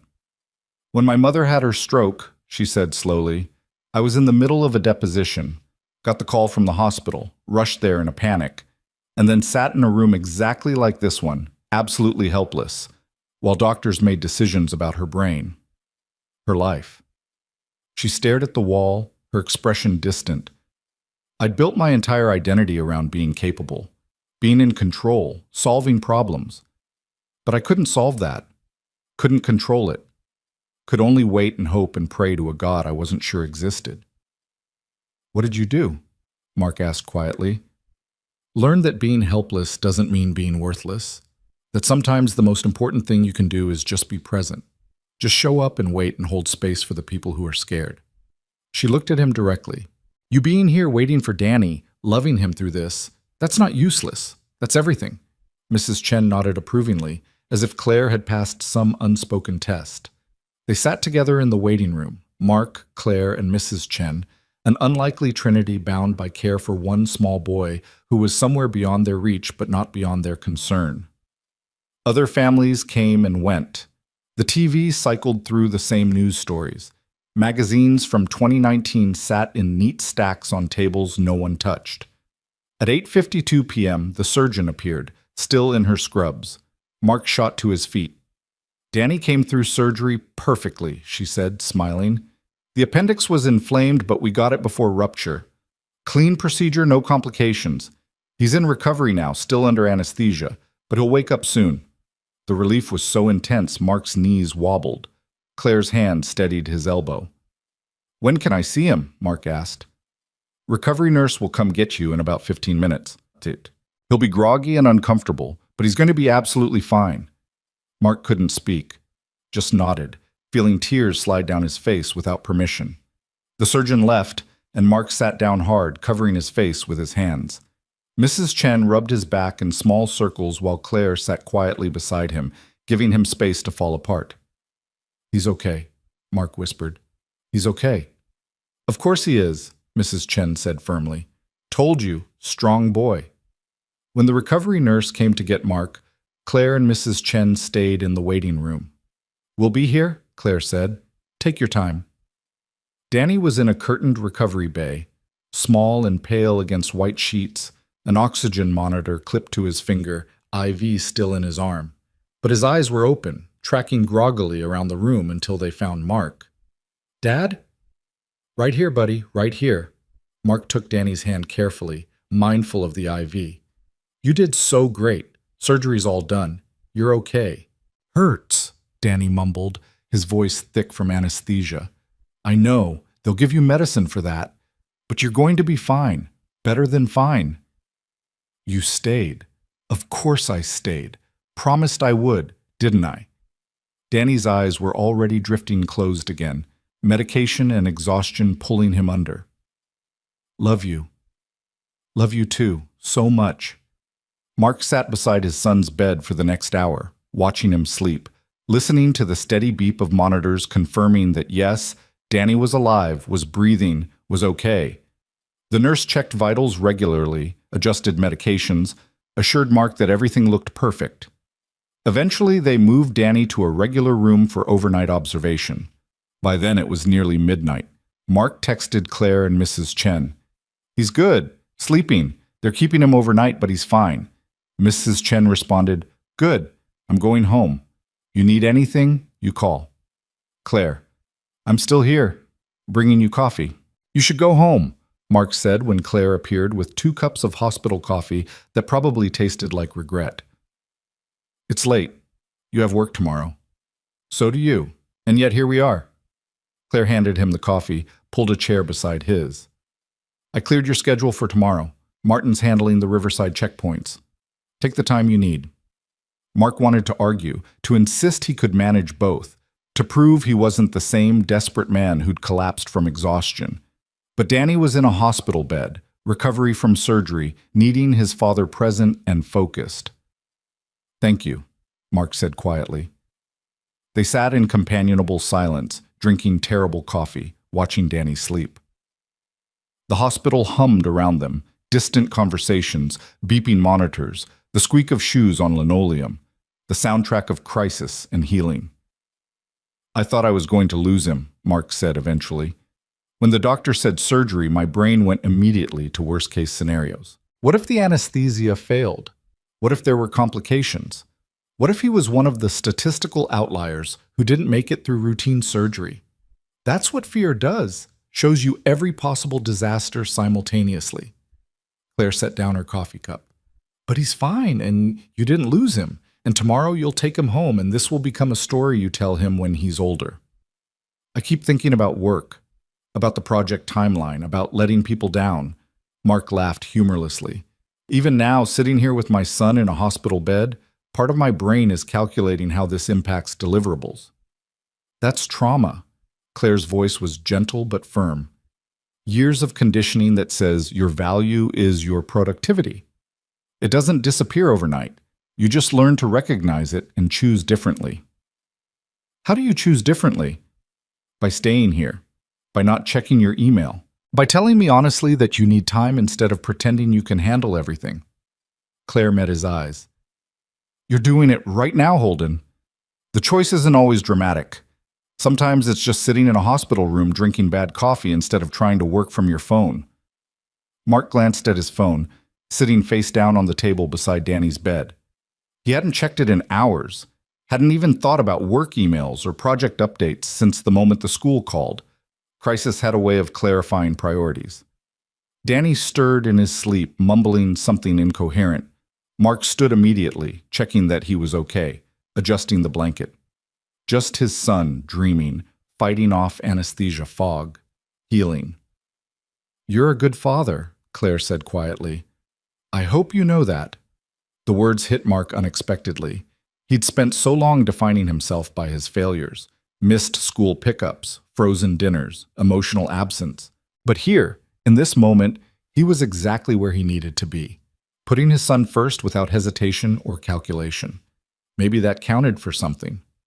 Claire left around 1 a.m., making Mark promise to call if he needed anything. I mean anything, she emphasized. Food, company, someone to bring actual decent coffee. I'm 10 minutes away. Mark tried to sleep in the reclining chair beside Danny's bed, but hospital chairs were designed by sadists. He dozed fitfully, waking every time Danny shifted or made a sound, protective instinct overriding exhaustion. Around 3 a.m., Danny woke up crying from pain. The nurse came quickly, administered medication, but Danny was scared and hurting and wanted his father. Mark climbed carefully into the hospital bed beside him, holding Danny against his chest the way he had when Danny was a toddler waking from nightmares. It hurts, Dad, Danny whimpered. I know, buddy. The medicine will help soon. Just breathe with me, okay? Mark matched his breathing to Danny's, deep and slow, the way Danny's therapist had taught them for managing anxiety. In through your nose, out through your mouth. That's it. They breathed together in the dark hospital room, father and son, pain and comfort intertwined. Gradually, the medication kicked in. Danny's breathing evened out. His body relaxed against Mark's. You stayed all night, Danny mumbled, half asleep. Of course I did. Mom wouldn't have. The words were matter-of-fact, without judgment or malice. Just a truth observed. Mark's ex-wife had many qualities, but showing up in crisis wasn't one of them. She'd moved to Seattle chasing a better life, better opportunities, a better partner, left Danny behind with vague promises of visits that rarely materialized. I'm not Mom, Mark said gently. And I'm never leaving. You're stuck with me, remember? Good. Danny's eyes were already closing again. Love you. Love you too.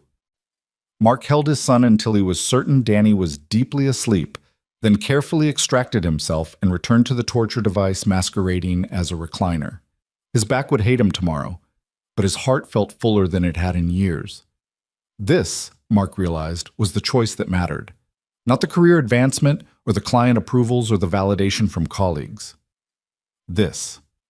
Being present when his son needed him. Choosing Danny over deadlines without hesitation or guilt.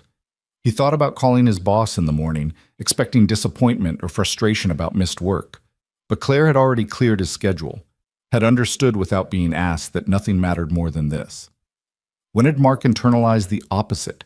When had he started believing that work trumped everything, that being a good provider meant sacrificing presence for paychecks? Somewhere in the survival years, probably. When keeping Danny fed and housed required constant hustle, when falling behind on one bill meant dominoes of consequence, when fear became the primary motivator and rest felt like surrender. But Claire had shown him another way, had given him permission to rest, to prioritize, to accept that human beings weren't machines designed for infinite productivity. And now, sitting in a hospital room at 3 a.m. watching his son sleep off surgery, Mark understood what she'd been trying to teach him. That showing up mattered more than being perfect, that loving someone meant being present, not just providing, that sometimes the most important work you could do was simply being there. Morning arrived with soft light through hospital curtains and the arrival of the surgical team for post-op rounds. Danny was examined, declared healing perfectly, and cleared for discharge by early afternoon pending final checks.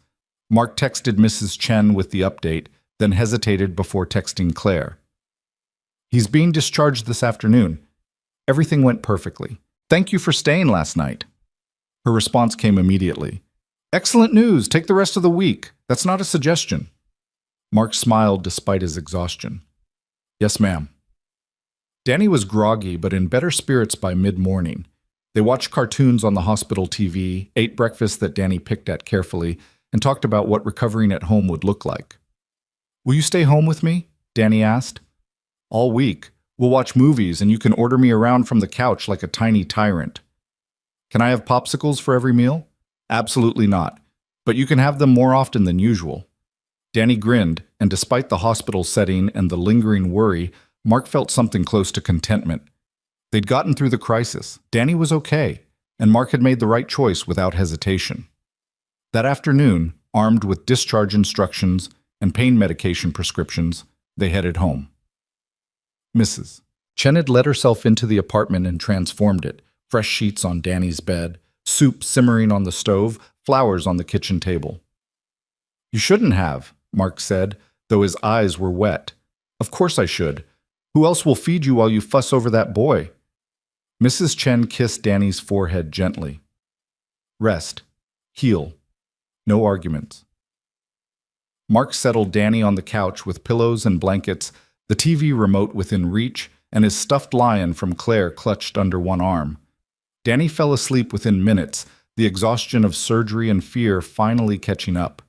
Mark's phone buzzed. Claire. How's he doing? Sleeping. Comfortable. Going to be fine. And how are you doing? Mark paused, considering the question honestly. Tired. Relieved. Grateful. Terrified it could have gone differently.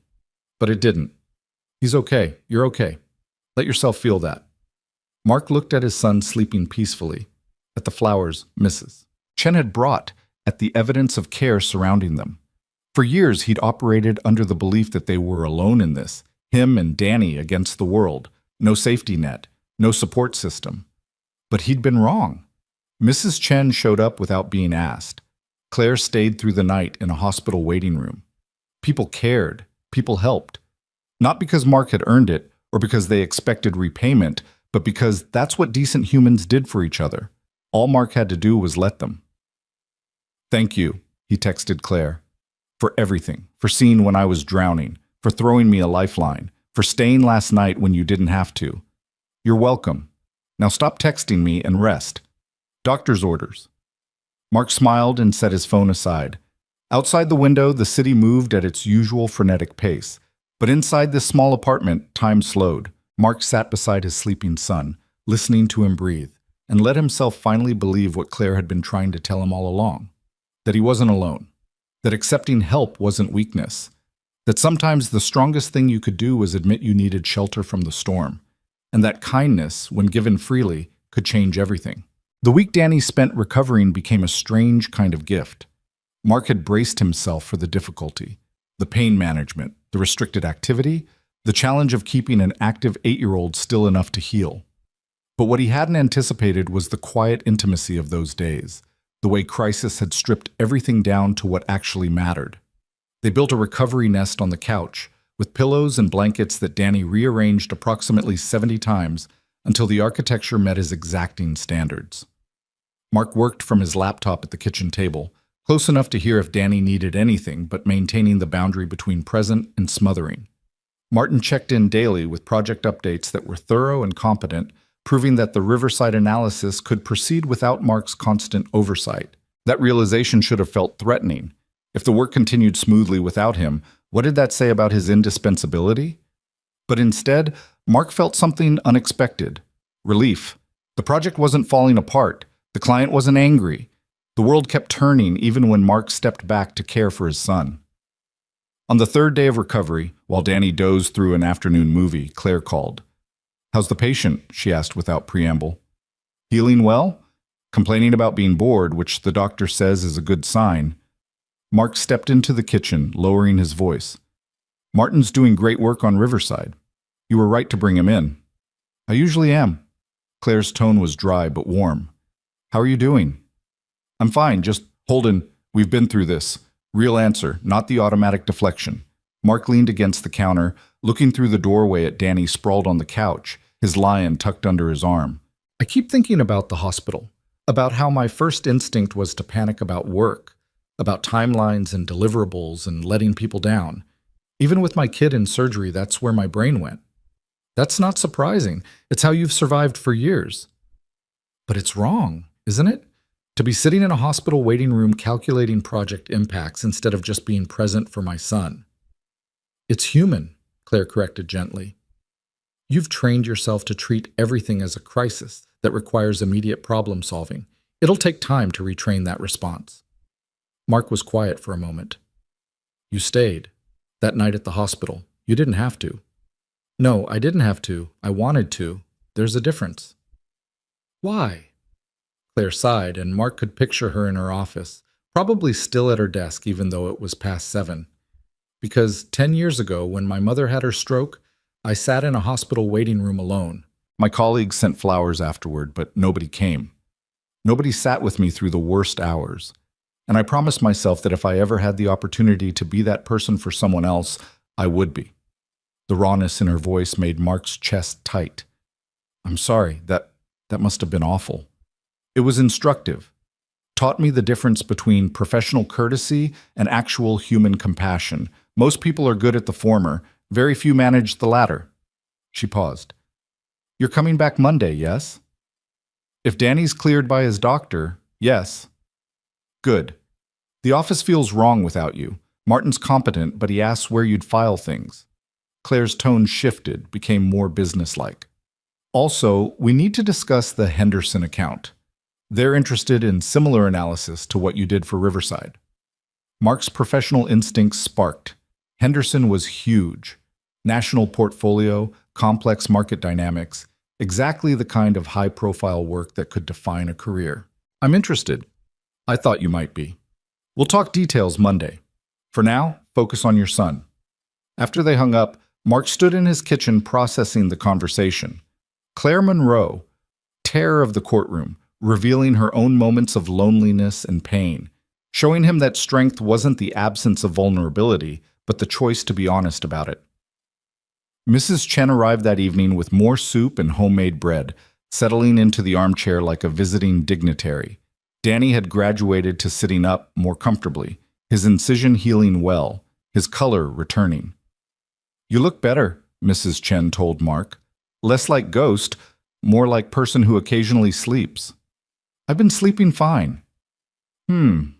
Her skeptical sound conveyed volumes. And work? They give you trouble for taking time? No, actually, they've been supportive. My boss cleared my schedule, assigned someone to cover my projects. No pressure to come back early. Mrs. Chen looked at him over her teacup, her expression knowing. This boss, the one who came to hospital at midnight, she's a good person. She is. Pretty too, I think. Saw her in waiting room. Mark felt heat creep up his neck. Mrs. Chen, I'm old, not blind. Just saying. She sipped her tea innocently. Good to have good people around. Life too hard to do alone. Danny giggled from the couch, apparently less asleep than Mark had thought. At 2, Danny? Mark called over. I don't know what that means, but Mrs. Chen's right. Your boss is nice. She brought me a lion. Danny held up the stuffed animal as evidence. She is nice, Mark agreed, refusing to engage with the implicit suggestion in Mrs. Chen's observation. Claire was his boss. More than that, she was someone who'd shown him extraordinary kindness when he desperately needed it. Reading anything else into that would be not only inappropriate but a betrayal of the trust she'd extended. Besides, Mark was in no position to think about anything beyond getting through each day without falling apart. Romance, relationships, any kind of emotional complexity beyond father-son dynamics that was so far beyond his current capacity, it might as well be on another planet. Friday brought Danny's follow-up appointment. The surgeon examined the incision, declared it healing beautifully, and cleared Danny for limited activity with full clearance expected in another week. Can I go back to school Monday? Danny asked. Half days to start. See how you feel. No running, no climbing, no roughhousing. That's basically my entire life, Danny said mournfully. The surgeon smiled. Consider it a temporary retirement from chaos. You'll be back to full chaos soon enough. Walking out of the medical building into afternoon sunshine, Danny suddenly stopped. Dad? Yeah? I'm glad it was you, in the hospital, not Mom. Mark's throat tightened. Me too, buddy. Mom would have been on her phone the whole time. You just stayed. Really stayed. Danny looked up at him with those serious 8-year-old eyes that sometimes seemed far too old. That's what I needed. I'll always stay, Mark promised. Whatever you need, wherever you need me, I'm there. I know. Danny took his hand as they walked to the car. That's why I chose you. The words landed with unexpected weight. After the divorce, when Danny's mother had moved to Seattle with her new husband, Danny had been given a choice. Go with his mother to a bigger house, better schools, more opportunities. Or stay with Mark in their cramped apartment with irregular hours and frozen dinners. Danny had chosen Mark without hesitation, and Mark had never fully understood why until this moment. Not because Mark was the better parent in any objective measure, but because Mark showed up, was present, stayed, even when it was hard. That weekend, the apartment filled with quiet routine. Danny's energy returned gradually, marked by increasingly ambitious Lego constructions and more frequent complaints about being bored. Mark tackled the domestic tasks he'd been neglecting, laundry, grocery shopping, the deep cleaning that had been deferred for months. Sunday evening, Mark was folding clothes while Danny played on the floor when his phone rang. Unknown number, but the area code was Seattle, his ex-wife. Mark stepped into the bedroom before answering. Karen, Mark, I heard about Danny's surgery. Her voice was tight with anger barely contained. From Facebook. From Mrs. Chen's daughter's post, not from you. It was appendicitis, emergency surgery Tuesday night. He's fine now, fully recovered. And you didn't think to call me. He's my son too. Mark counted to 5 before responding, a technique his therapist had taught him years ago. You're right. I should have called. Things were chaotic and I wasn't thinking clearly, but that's not an excuse. I'm sorry. The apology seemed to deflate her anger slightly. How is he really? Healing well. Cleared to go back to school tomorrow for half days. The surgeon said everything went perfectly. I want to talk to him. Mark returned to the living room, handed Danny the phone. It's your mom. Danny's expression shuddered slightly, but he took the phone. Hi, Mom. Mark retreated to give them privacy, but he could hear Danny's side of the conversation, monosyllabic answers, careful politeness that broke Mark's heart. Danny wasn't angry at his mother, just distant, like she was a friendly acquaintance rather than the woman who'd given birth to him. The call lasted less than 5 minutes. Danny handed the phone back to Mark without comment, returning to his Legos as if nothing had happened. "Danny?" Karen's voice was small through the speaker. "He seems okay," Mark said quietly. "He barely talked to me. Acts like I'm a stranger." "You are, kind of. When was the last time you called him?" "Not on his birthday or Christmas, just called to talk?" Silence. Then, defensive. "I've been busy. The new job, the house, Nathan's kids need—" "I know you have a life in Seattle, that's fine. But Danny has a life here and you're not part of it anymore. That's a choice you made. That's not fair. No, it's not. None of this is fair, not for you, not for me, definitely not for Danny, but it's reality." Mark kept his voice level, not angry, just stating facts. If you want to be part of his life, you have to actually be part of his life. Not just holidays and medical emergencies, the boring everyday stuff, the phone calls about nothing, the presents. Karen was quiet for a long moment. "I don't know how to do that from 2,000 miles away." "I don't know either, but if you want a relationship with your son, you'll figure it out, because he's not going to chase you. He's 8. He shouldn't have to." After they hung up, Mark found Danny still building, his face carefully neutral. "You okay?" Mark asked. "She wanted to know if I was mad at her." "Are you?" Danny considered the question with characteristic seriousness. "No, just, I don't really know her anymore. She's like someone I used to know. Does that make sense?" "Perfect sense." "Is that bad? That I don't miss her?" Mark sat down beside his son on the floor. "No, buddy, it's not bad. You can't miss what you never really had. And she made the choice to leave.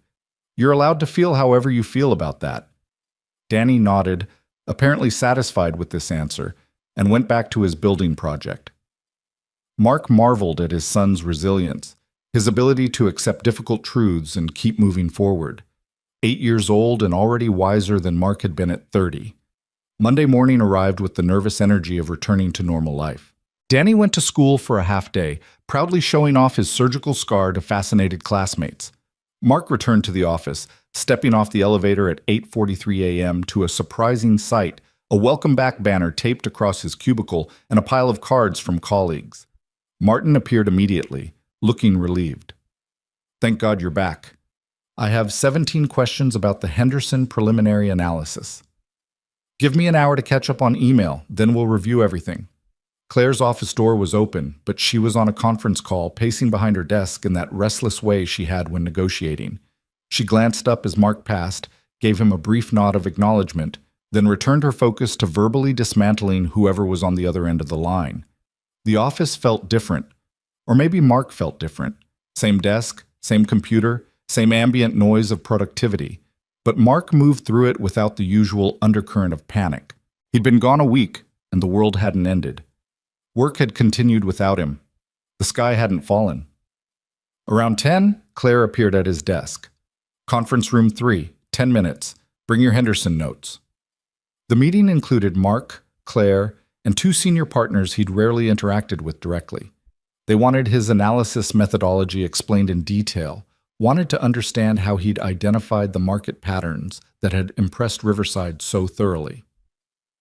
Mark walked them through his process, feeling the familiar thrill of discussing work he was genuinely good at. The questions were sharp, probing, meant to test whether his success was skill or luck. Mark answered confidently, backed by data and methodology he'd refined over years. "Impressive work, Holden," one of the partners said finally. "We're recommending you for senior analyst, effective next quarter. Comes with a significant salary increase in your own office." But Mark's first emotion was pure elation. Validation, recognition, proof that he wasn't just surviving but excelling. Then, immediately after, concern about increased workload, longer hours, the inevitable expectation of greater availability. "I'm honored," Mark said carefully. "Can I review the position requirements before accepting? I've recently restructured my work-life balance and want to make sure I can meet the role's expectations without compromising that." The partners exchanged glances. Claire's expression remained neutral, but Mark caught the slight nod of approval.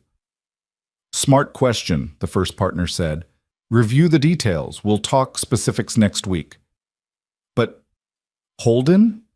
The fact that you're asking those questions makes me more confident in the promotion, not less. We need senior analysts who understand sustainability. After they left, Claire lingered. Well played. Was it? I might have just tanked my promotion by saying I won't work 60-hour weeks.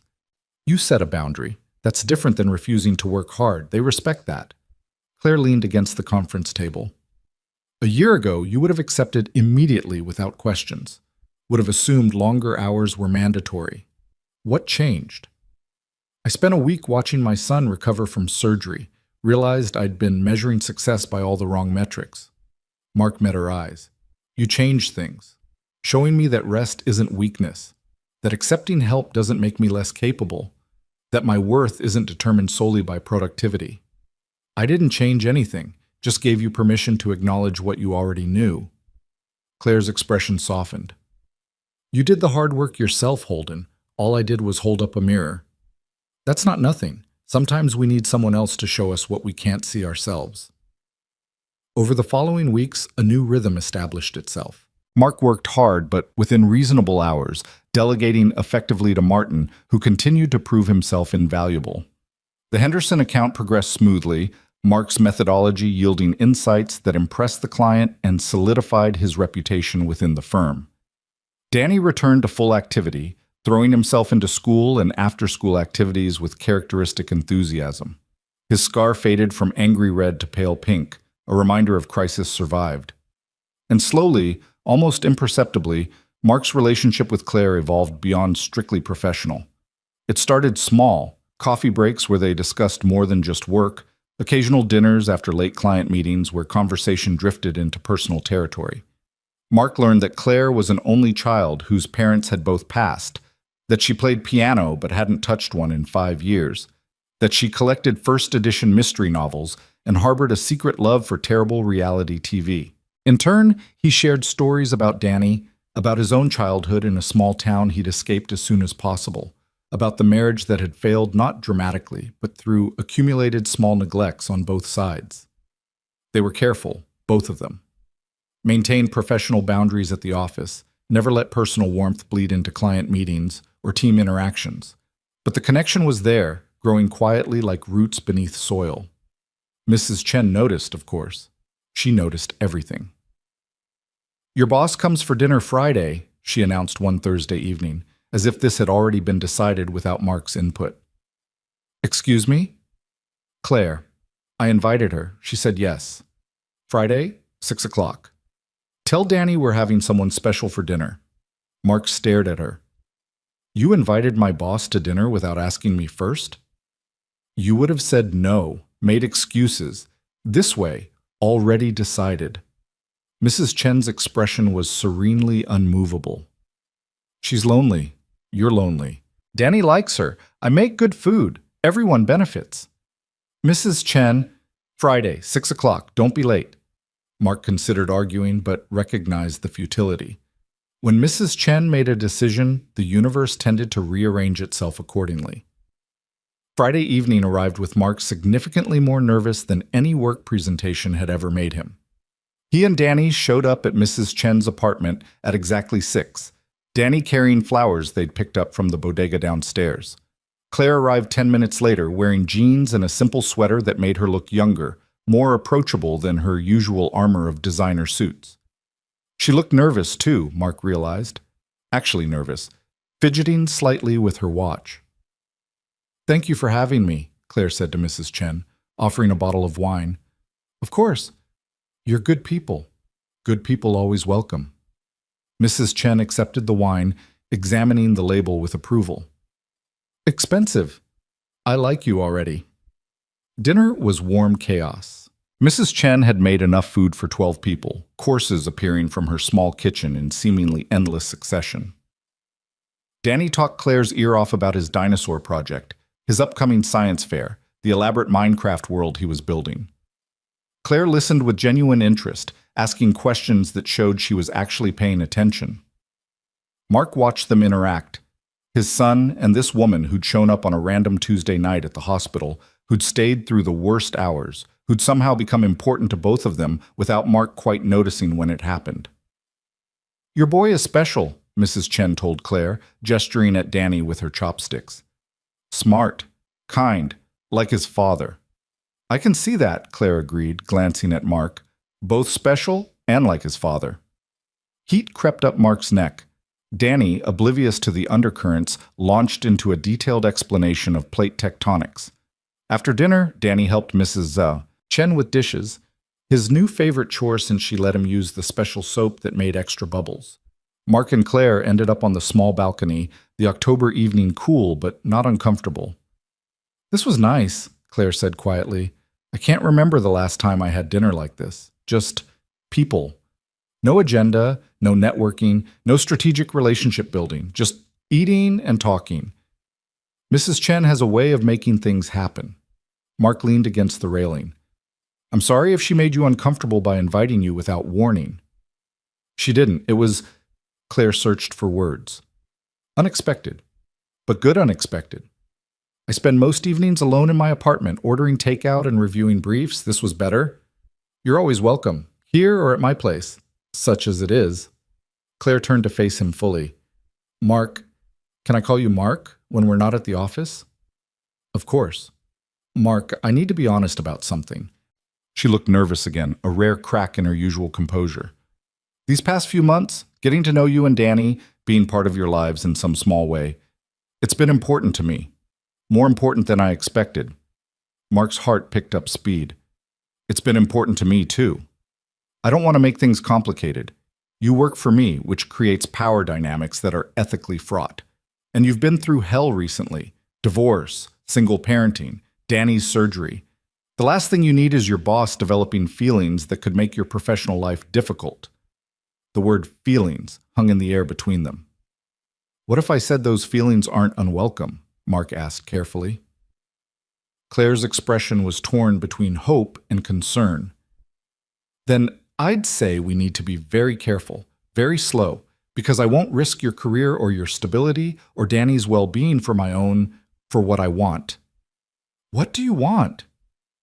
"Honestly, I want dinners like this, conversations that matter, someone to text about stupid things that happen during the day, someone who understands that strength and vulnerability aren't opposites." Claire's voice dropped. "I want what terrifies me, connection, real connection, not the careful professional relationships I've built my life around." Mark understood the terror. He felt it too. The fear of letting someone in, of trusting another person with the fragile ecosystem he'd built with Danny, the risk of disruption, disappointment, loss.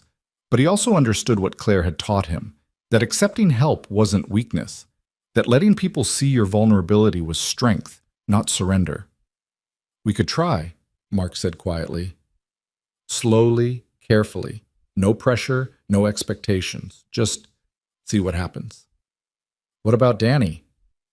"Danny already likes you, thinks you're nice because you brought him a lion." Mark smiled. "But we don't introduce this as anything formal unless and until we're sure. He doesn't need more instability." "Agreed." Claire looked relieved. "So we're doing this?" "Actually trying. We're already doing it, I think. We're just naming it now." Claire smiled, a real smile, not the professional one she deployed in meetings, but something genuine and a little uncertain. "Okay, let's try." They stood together on Mrs. Chen's balcony, the city humming around them, and Mark felt something shift. Not dramatically, not like a lightning bolt or revelation, just a quiet adjustment in trajectory, like a ship correcting its course by a few degrees. Small change with enormous implications over time. Inside, Danny's laughter rang out over something Mrs. Chen said. Through the window, Mark could see them together, his son and the woman who'd become his unofficial grandmother, comfortable in each other's presence. "Thank you," Mark said to Claire, "for seeing me when I was drowning, for not letting me drown. Thank you for letting me help, for showing me that connection doesn't have to be terrifying." Claire's hand found his on the railing, a tentative touch. "For reminding me that I'm human, not just efficient." They stayed like that for a moment, hands touching, standing close but not too close, taking the first careful steps towards something neither of them had planned, but both desperately needed. When they went back inside, Mrs. Chen took one look at them and smiled with profound satisfaction. "Good," she said simply. "Now, who wants tea?"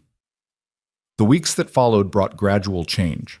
Mark and Claire were careful at work, maintaining professional distance, but after hours they built something new. Coffee dates that turned into dinner dates that turned into long conversations about everything and nothing. Mark introduced Claire to Danny's favorite pizza place. Claire took them both to the art museum she'd loved as a child. They moved slowly, establishing trust, learning each other's rhythms. Danny, perceptive as always, noticed but didn't comment. Just seemed pleased that his father smiled more, laughed easier, looked less like he was carrying the world on his shoulders. The senior analyst promotion came through in November, complete with salary increase and corner office. Mark accepted, confident now in his ability to set boundaries, to manage the increased responsibility without sacrificing the life he'd built. On a cold evening in early December, Mark sat in his new office, actually his, with a door that closed and windows that looked out over the city, reviewing the Henderson final report. The work was solid, comprehensive, exactly the kind of analysis he dreamed of producing when he first entered this field. Claire appeared in his doorway. "Still here? Just finishing up. You?" "Same. Want to grab dinner?" "Can't. It's Friday. Movie night with Danny." Mark saved his work, shut down his computer. "You're welcome to join us. We're watching something with talking animals, I think. Danny's choice." "I wouldn't want to intrude." "You're not intruding. Danny specifically asked if you were coming." Mark grabbed his coat. "Besides, you need to witness the architectural marvel that is our blanket fort. It's been upgraded since the last iteration." Claire smiled. "In that case, I accept." They walked out together, past darkened offices where other people were still working, still grinding, still operating under the belief that rest was weakness and productivity was worth any sacrifice. Mark understood that belief, had lived it for years, but he'd learned, was still learning, a different truth. That showing up for the people who mattered was the real work. That accepting help and offering it in return was strength, not weakness. That sometimes the bravest thing you could do was admit you couldn't do everything alone. That night, in Mark's small apartment, they built blanket forts and watched animated movies and ate too much popcorn. Danny fell asleep between them on the couch, and Mark and Claire talked quietly over his head about nothing important, just the comfortable conversation of people who'd learned to trust each other. Later, after Claire left and Danny was properly tucked into bed, Mark stood at his window looking out at the city. The same view as always, but everything felt different now. Not perfect, life was never perfect, but possible, manageable, even sometimes joyful. His phone buzzed. "Claire, thank you for tonight, for letting me be part of this." Mark typed back, "Thank you for showing me it was possible, for being the shelter when I needed it." "We shelter each other now. That's how it should work." Mark smiled and set his phone down. She was right. They'd both been drowning in different ways, him in exhaustion and fear, her in loneliness and the belief that competence required isolation. And somehow, impossibly, they'd found each other, had learned to share the weight instead of carrying it alone. Strength rewritten, Mark thought, not as individual endurance, but as mutual support, not as never falling, but as helping each other stand. In the next room, Danny mumbled something in his sleep. Mark checked on him, a nightly ritual he'd never skip, and found his son peaceful, secure, loved. This, Mark realized, was what he'd been fighting for all along. Not just survival, but life. Real life, full and complicated and sometimes difficult, but worth every moment. The storm that had stranded him at the office months ago felt like another lifetime. That desperate man who'd made an inappropriate joke to his boss, who'd nearly collapsed from exhaustion, who'd forgotten what rest felt like. Mark remembered him with compassion but barely recognized him. He'd changed. Was still changing. Learning that accepting shelter didn't make him weak, that offering it in return was how communities were built, how lives were shared, how people survived the inevitable storms. And as Mark finally climbed into his own bed, bone-tired but satisfied, he thought about the journey from that rain-soaked night to this quiet evening. About all the small choices that had led here. Claire's decision to offer help, Mark's decision to accept it, their mutual decision to build something neither had planned. Tomorrow would bring its own challenges, work deadlines, parenting struggles, the ongoing negotiation of boundaries and balance. But tonight, Mark slept deeply and dreamlessly, sheltered by the knowledge that he wasn't alone anymore. That shelter, built on kindness and trust and mutual respect, was the strongest foundation he'd ever known. 3 years passed like water finding its level, sometimes rushing, sometimes still, but always moving forward. Mark watched Danny grow from 8 to 11, from a boy recovering from surgery to a confident kid who'd recently started middle school and discovered an alarming obsession with terrible puns. The scar from his appendectomy had faded to a thin white line, barely visible unless you knew to look for it. Mark knew to look. He checked it sometimes when Danny was asleep, a reminder of the night everything could have gone wrong, but didn't. Of the moment crisis had clarified every priority, Mark had been too exhausted to see clearly. The apartment had changed too. They'd moved 18 months ago to a larger place in the same neighborhood. 2 real bedrooms, a kitchen that could fit more than one person, windows that let in actual sunlight. Mark could afford it now, between the senior analyst salary and the consulting fees from private clients he'd started taking on. Careful work, manageable projects. Nothing that required sacrificing the life he'd built. Claire had helped them move, showing up in jeans and a Monroe & Associates t-shirt that Mark didn't even know existed, carrying boxes up 3 flights of stairs without complaint. Mrs. Chen had supervised from a folding chair, offering commentary and sandwiches in equal measure. That was how things worked now. Community, support, people showing up for each other without ledgers or expectations of repayment. It still felt novel to Mark sometimes, this idea that help could be freely given and freely received. On a Saturday morning in late spring, Mark woke to the smell of pancakes and the sound of laughter from the kitchen. He found Claire and Danny cooking together, both wearing aprons. The kitchen an absolute disaster of flour and chocolate chips. "Morning, sleepyhead," Claire said, flipping a pancake with surprising competence. "We're making breakfast." "I can see that. Should I be concerned about the structural integrity of the kitchen?" "Probably," Danny said cheerfully. "But the pancakes are amazing." Mark poured himself coffee and watched them work together with the ease of long practice. Claire had become a fixture in their lives gradually, naturally, like sunrise turning to full day. She had a drawer in Mark's dresser now, a toothbrush in the bathroom, her name on the emergency contact list at Danny's school. They'd never made it formal, never labeled it beyond "we're together" when people asked. Claire still had her own apartment, claimed she needed the space for work, though she spent more nights at Mark's place than her own.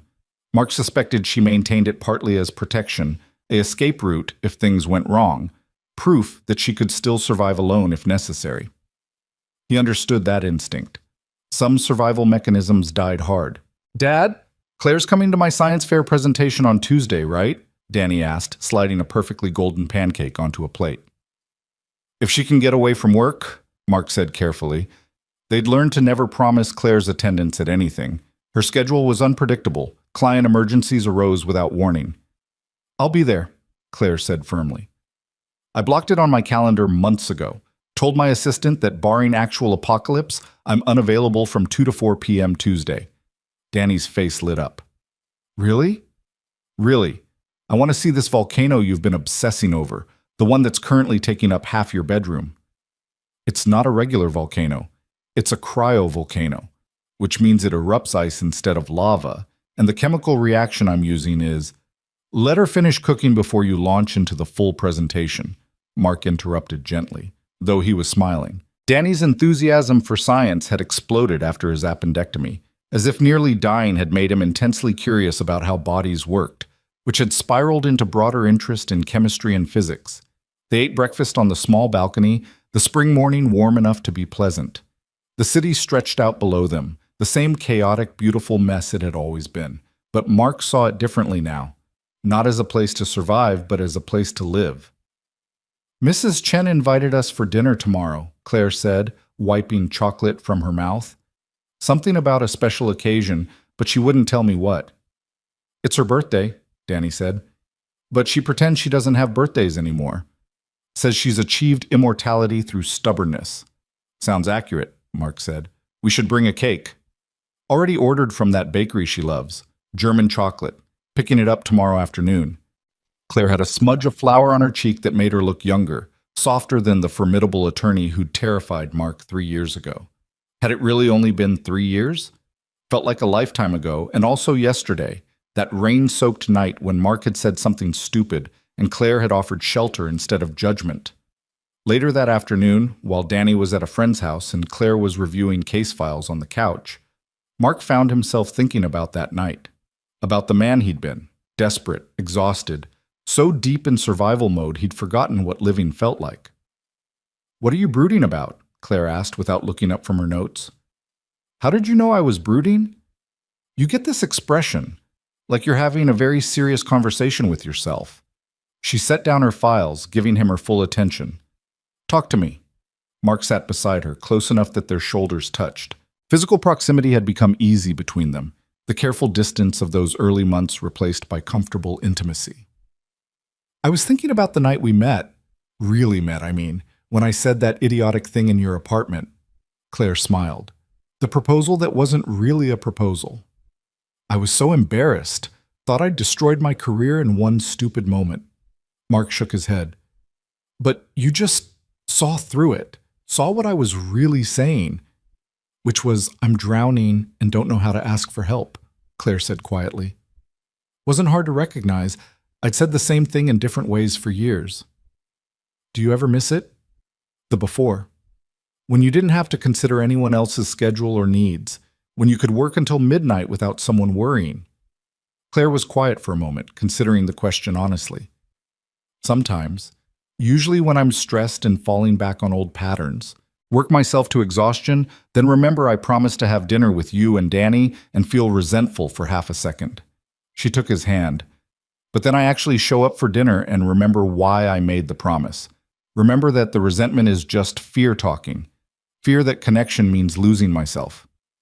"Does it mean losing yourself?" "No. It means finding parts of myself I'd buried. The parts that want community and warmth and terrible movies with talking animals." Claire leaned her head on his shoulder. "I'm better with you than I was alone, even when it's hard, even when it requires compromise." Mark kissed the top of her head, breathing in the familiar scent of her shampoo. "I'm better too. You taught me that accepting help doesn't make me weak." "We taught each other. That's how it works." That evening, they picked Danny up from his friend's house and went to the park. Spring had transformed it into something almost magical. Trees in full bloom, flowers everywhere, the kind of perfect weather that made the city feel less like concrete and chaos and more like somewhere people actually wanted to live. Danny ran ahead to the playground, still young enough to find joy in swings and climbing structures. Mark and Claire walked slowly, hands linked, watching him. "He's getting so tall," Claire observed. "When did that happen?" "Gradually, then suddenly. Puberty is going to hit soon, and then he'll be a moody teenager who thinks we're embarrassing." "Can't wait," Claire said dryly. "Though in fairness, we are kind of embarrassing." "Speak for yourself. I'm extremely cool." "You say yeet wrong, and Danny's told you to stop at least 15 times. That's just one example." They found a bench in the shade, close enough to watch Danny, but giving him space to play. A young couple nearby was having what appeared to be a serious conversation, the woman crying while the man held her hands and spoke in urgent whispers. Crisis or breakthrough, impossible to tell from the outside. "I wonder what their story is," Claire mused, following Mark's gaze. "Maybe he just told her he loves her for the first time. Or maybe they're breaking up. Or maybe she got bad news and he's trying to help. Always the analyst, can't just let people have their moment without theorizing. Says the attorney who's definitely building a case in her head about their relationship dynamics." Claire laughed, that full, genuine laugh that had taken Mark months to earn. "Fair point." They sat in comfortable silence, watching Danny and the couple and the endless parade of humanity that moved through the park. Families with young children, elderly people feeding pigeons, teenagers skateboarding with varying levels of competence. All of them carrying their own stories, their own struggles and triumphs. "I want to tell you something," Claire said suddenly, "something I should have said a long time ago." Mark's stomach tightened with reflexive anxiety. "Okay." I'm in love with you. Have been for a while now. Maybe since that night at the hospital when you were so terrified and brave at the same time. Maybe before that. She wasn't looking at him, just staring straight ahead at the playground. I know we've been careful about labels, about moving slowly, but I'm tired of being careful about this particular thing. I love you. I love Danny. I love the life we've built together. The words settled over Mark like warm rain. He'd known, of course. Her actions had made it clear even when words hadn't. But hearing it spoken aloud, definitive and unambiguous, made something in his chest unlock. I love you too, he said, and felt the truth of it resonate through his entire body. Have for a while. Was too scared to say it. What were you scared of? That you'd realize you could do better. That I'm just an analyst with an 11-year-old and an apartment that's never fully clean and a tendency to overthink everything. Mark, Claire finally looked at him, you're the person who showed me that being competent and being human aren't mutually exclusive, who taught me that strength includes vulnerability, who made me believe that connection was worth the risk. Her eyes were bright. You're not just anything. You're everything I didn't know I needed. Mark kissed her then, there on a park bench with Danny visible in the distance and the whole chaotic city around them. Kissed her like she was the answer to a question he'd been too afraid to ask. When they pulled apart, Danny was standing 3 feet away, making exaggerated gagging noises. Gross, he declared. I'm trying to play and you're over here being romantic. Sorry, buddy, Mark said. Not sorry at all. Are you guys getting married or something? The question hung in the air, innocent and loaded simultaneously. Mark and Claire exchanged glances. Would that be okay with you? Claire asked carefully. If we did? Danny shrugged with the elaborate casualness that only 11-year-olds could achieve. I guess. You're here all the time anyway. Might as well make it official. He paused. Can I still call you Claire? Or do I have to call you Mom? You can call me whatever feels right to you, Claire said gently. No pressure either way. Okay, cool. Danny started to run back to the playground, then stopped and turned back. But if you do get married, I get to help plan it, and there better be good cake. Deal, Mark said. After Danny returned to playing, Claire looked at Mark with raised eyebrows. So, that just happened. Apparently we're getting married according to our 11-year-old consultant. He makes a compelling argument about the cake. Claire was trying for casual, but Mark could see the hope beneath it, the vulnerability of wanting something and being afraid to ask directly. Is that something you want? Marriage? I don't know, maybe, eventually. Claire took a breath. I never thought I'd want it. Seemed like unnecessary paperwork for something that was fine as it was, but lately I've been thinking about it, about making it official, about being a family in every sense, not just practically. Mark understood the fear beneath the words. Claire had spent years building walls, protecting herself from the vulnerability that connection required. Asking for marriage meant admitting she wanted permanence, commitment, the terrifying promise of forever. I want it too, Mark said quietly. Not right now. We should probably date for more than the standard, already basically living together period. But eventually, yes. I want to marry you. Want to build a life together officially. Want Danny to have stability, and you to have the family you never thought you'd want. That's a lot of wanting. I've learned to want things again. You taught me that. Taught me that hope isn't dangerous. They sat together as the afternoon light shifted toward evening, planning a future that felt both impossible and inevitable. Danny played until the sun started to set, then came back sweaty and happy and full of stories about the elaborate game he and the other kids had invented. Walking home through streets painted gold by the dying light, Mark felt the weight of gratitude. For this moment, this life, these people who'd somehow become his entire world. For the crisis that had broken him open enough to let help in. For Claire's kindness that night 3 years ago. For Mrs. Chen's stubbornness and Danny's resilience and all the small choices that had led here. Sunday dinner at Mrs. Chen's was exactly the chaotic, warm event Mark had expected. She'd invited half the building, apparently, and her small apartment overflowed with neighbors, food, and the comfortable noise of community. The birthday cake Claire had ordered was received with appropriate reverence, and Mrs. Chen pretended to be annoyed while clearly being delighted. Too much fuss, she complained, cutting generous slices for everyone. I told you no celebrating. You also told us you're immortal, so we figured we had time to celebrate many more birthdays, Claire said, earning a laugh from the assembled crowd. After cake, after the neighbors had filtered back to their own apartments, after Danny had fallen asleep on Mrs. Chen's couch, the three adults sat together in comfortable quiet. You two are good together, Mrs. Chen said, looking at Mark and Claire with satisfaction. I knew it from the beginning. Saw how you looked at each other, even when you were too scared to see it yourselves. Is that why you invited Claire to dinner that first time? Mark asked. Of course. You were both lonely, both scared, both needed reminder that connection is strength, not weakness. She sipped her tea. Love is not about never being afraid, it's about being afraid together, helping each other through the fear. When did you get so wise? Claire asked. I've always been wise. You're just finally listening. Mrs. Chen's expression grew more serious. Mark, when you first moved here with Danny, you were ghost, present but not living, just surviving day by day. I watched you disappear into exhaustion and fear. I know.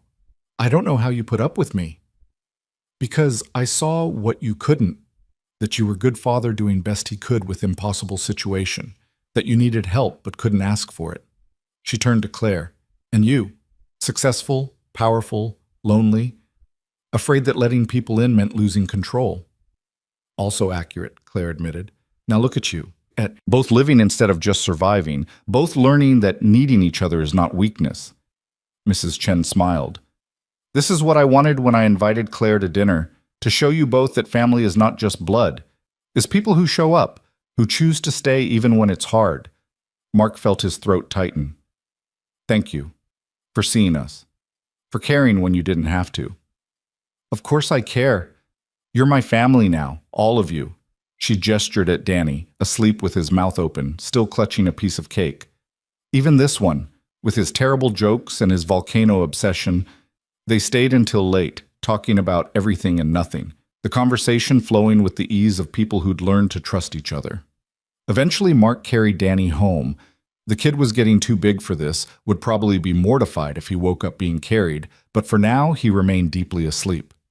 Claire walked with them, her hand in Mark's free one. The city was quieter at this hour. The usual chaos dimmed to a gentle hum. Streetlights painted everything in amber, making even the ugly parts look almost beautiful. Thank you for today, Claire said as they climbed the stairs to Mark's apartment, for including me in your family traditions, for making space for me in your life. You're not taking up space. You're part of the space now. Essential infrastructure. Mark unlocked the door, carried Danny to his room and deposited him on the bed without waking him. He removed Danny's shoes but left him otherwise dressed. Pick your battles with sleeping 11-year-olds. In the living room, Claire had opened the windows, letting in the night air. She stood silhouetted against the city lights, and Mark was struck by how right she looked there, how completely she'd integrated into the life he'd built with Danny. I was thinking, Claire said without turning around, about what Danny asked yesterday, about getting married. And I think we should, not immediately, but soon, within the year. She finally turned to face him. I want the permanence. Want to promise publicly what we've already been living privately. Want Danny to have the security of knowing we're committed for the long term. Mark crossed the room, took her hands. Are you sure? Marriage is a big step. I've never been more sure of anything. Claire's voice was steady, certain. 3 years ago, I offered you shelter from a storm. You ended up offering me shelter from myself, from the loneliness and fear I'd convinced myself was just professional efficiency. You showed me what it means to really live, not just survive. I want to keep doing that with you, officially, permanently. Then yes, let's get married. Build a life together that's about more than just getting by. Create something beautiful out of all the broken pieces we both brought to this. They sealed it with a kiss, the promise of forever made without theatrics or grand gestures. Just two people who'd found each other in the midst of their respective storms and learned to build shelter together. The months that followed were full of planning. They decided on a small ceremony, immediate family and close friends only. Mrs. Chen insisted on helping coordinate, which meant the small ceremony expanded slightly but remained intimate. Danny took his role as wedding consultant seriously, offering opinions on everything from flowers to food with the confidence of someone who'd watched a lot of wedding-themed reality TV. Mark's ex-wife sent a polite congratulations email, but didn't ask to attend. Danny seemed fine with this. His relationship with his mother had settled into occasional phone calls and annual visits, friendly but distant. She'd built a new life in Seattle, and Danny had built his here, and both had accepted the reality that sometimes families grew apart. Claire's parents were gone, but she had a handful of colleagues turned friends who were thrilled to be included. The ceremony would be held at the park, where they'd spent so many afternoons, officiated by a judge Claire had known for years. On a Saturday in early October, exactly 3 years and some weeks after that storm-soaked night, Mark stood in the park wearing a suit that Danny had helped him pick out, waiting for Claire to arrive. Danny stood beside him in his own suit, looking impossibly grown up, the ring box in his pocket. "Nervous?" Danny asked. "Terrified," Mark admitted. "Why? You already basically live together. This is just making it official." "When did you get so wise?" "I learned from watching you and Claire. And Mrs. Chen, mostly Mrs. Chen." Danny grinned. "You're going to be fine, Dad. This is the good kind of scary." The good kind of scary. Mark turned that phrase over in his mind as guests arrived and took their seats. All the important people, Mrs. Chen in the front row, beaming with proprietary pride. Martin from work, who'd become a genuine friend over the years. Jennifer from accounting. A handful of neighbors who'd become family through proximity and choice. Then the music started. Not traditional wedding music, but a piano piece Claire loved, played through a small speaker system Danny had helped set up. And there she was, walking toward him in a simple dress that made her look radiant, her expression nervous and happy and absolutely certain. No one gave her away. She walked alone, choosing this of her own volition, as she chose everything. When she reached Mark, she took his hands and smiled. The ceremony was brief, personal, full of promises they'd already been living but now made official. To shelter each other through storms. To remember that strength includes vulnerability. To build a life together based on mutual support rather than individual endurance. To show Danny what healthy partnership looked like. When the judge pronounced them married and Mark kissed his wife, for the first time as legally bound partners, Danny cheered so loudly several birds startled from nearby trees. The reception was held at a restaurant they all loved. Nothing fancy, but warm and welcoming. Speeches were made, toasts offered, terrible jokes told. Danny's toast was surprisingly articulate for an 11-year-old, talking about how Claire had become part of their family, gradually, naturally, and how he was grateful that his dad had finally found someone who made him smile more than he frowned. "Also," Danny added, "she helps with my science homework, which is clutch because Dad's pretty useless at chemistry." The laughter that followed was affectionate, warm. Claire stood and hugged Danny, whispering something in his ear that made him grin. Later, when the party had wound down and Danny was with Mrs. Chen for the night, giving the newlyweds some privacy, Mark and Claire walked through the park where they'd gotten married hours earlier. The evening had cooled, autumn asserting itself, but it was comfortable with Claire pressed against his side. "We did it," Claire said. "Actually got married. I still can't quite believe it." "Believe it. I have the legal documentation and everything." 3 years ago, if someone had told me I'd marry one of my analysts after offering him my guest room during a storm, I would have questioned their sanity. 3 years ago, if someone had told me I'd find hope and healing and love after making the most embarrassing mistake of my professional life, I would have laughed. Mark stopped walking, turned to face Claire fully. But here we are, married, building a family, living instead of just surviving. "Here we are," Claire echoed. She looked around the park, at the trees and the pathways they'd walked hundreds of times. "This is where Danny asked if we were getting married. Seems appropriate we ended up actually doing it here." That kid has surprising insight sometimes. He gets it from you. The ability to see what matters beneath all the noise. Claire rested her head against Mark's chest. "I love our life. The chaos and the routine and the stupid puns Danny keeps making. I love that we're a family now, officially. I love that we chose this." "I love it too. Love you. Love the life we built from broken pieces and storm-soaked nights and really terrible timing." They stood together as the park emptied around them, as the city lights flickered on, as the world continued its relentless forward motion. But for this moment, time felt suspended. Just the two of them, sheltering each other, choosing each other, building something beautiful from the rubble of their individual struggles. The years continued their steady progression. Danny grew from 11 to 12 to 13, shooting up in height until he was nearly as tall as Mark. His voice cracked and deepened. His interests shifted from volcanoes to coding to a brief concerning phase involving death metal that eventually passed. He called Claire by her first name mostly, occasionally Mom when he wasn't thinking about it, and she never corrected him either way. Mark's career flourished in ways he'd never imagined possible. The senior analyst position led to senior partner consideration, which he accepted on the condition that he could maintain work-life balance. The firm agreed. His reputation for excellent work delivered sustainably had become a model others tried to emulate. Claire scaled back her own hours slightly, taking on a mentorship role at the firm and spending more time on pro bono cases that mattered to her personally. She'd learned, slowly and with Mark's help, that productivity wasn't the only measure of worth. Mrs. Chen remained their anchor, their compass, their reminder that family was something you built through showing up, rather than something determined by biology. She was there for Danny's middle school graduation, for the promotion celebrations, for the quiet Tuesday nights when they just needed company and homemade soup. On a cold evening in December, 5 years after that initial storm, Mark found himself alone in the apartment. Claire was working late, Danny was at a friend's house, and for the first time in weeks, Mark had the place to himself.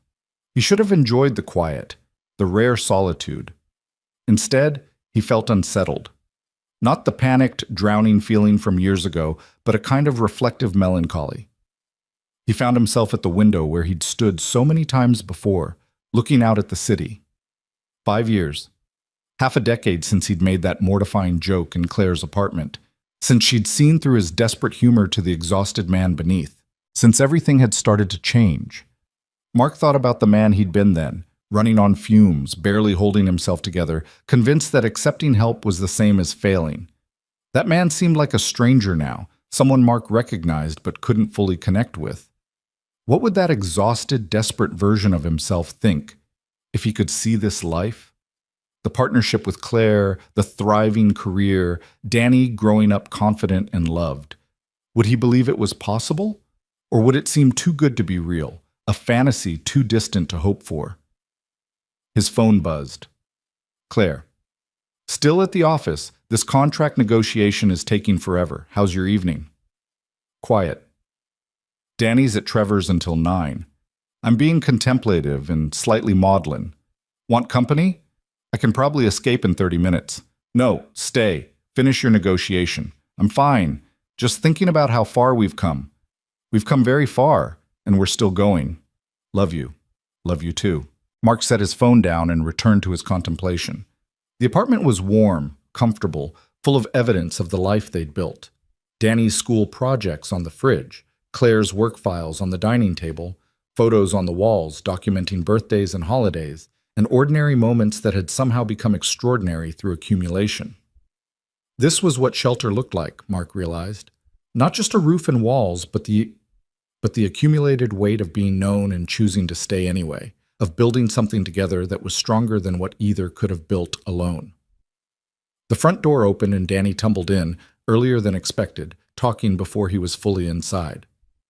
And then the code compiled on the first try, which literally never happens, so we're pretty sure we accidentally created sentient AI, but it's probably fine. Danny stopped mid-sentence, noticing Mark at the window. You okay, Dad? You look weird. I'm fine, just thinking. About what? Mark considered how to explain the particular nostalgia that had gripped him. About how things change. How 5 years ago we were barely keeping it together. And now look at us. You're building potentially sentient AI. I'm a partner at the firm. Claire's your wife and also my bonus mom, who taught me that sarcasm is an art form, Danny finished. Yeah, things are pretty different. Better different. Much better. I just wonder sometimes what would have happened if that night had gone differently. If Claire had been angry instead of kind. If I'd been too proud to accept help. If we'd both just kept drowning in our separate ways. Danny dropped his backpack by the door and joined Mark at the window. At 13, he was almost Mark's height, all gangly limbs and growing confidence. But it didn't go differently. You made a dumb joke, Claire was cool about it, and then you guys slowly fell in love while teaching me valuable lessons about vulnerability and strength. When did you get so wise? I keep telling you, I learned from observation. You and Claire are basically a case study in healthy relationship development.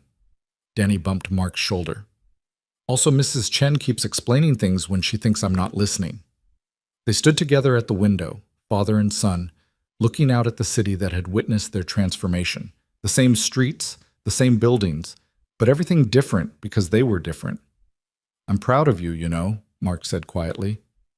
Not just the grades and the coding and the science fairs, but the person you're becoming, kind and confident and willing to ask for help when you need it. Learn from the best, Danny said simply.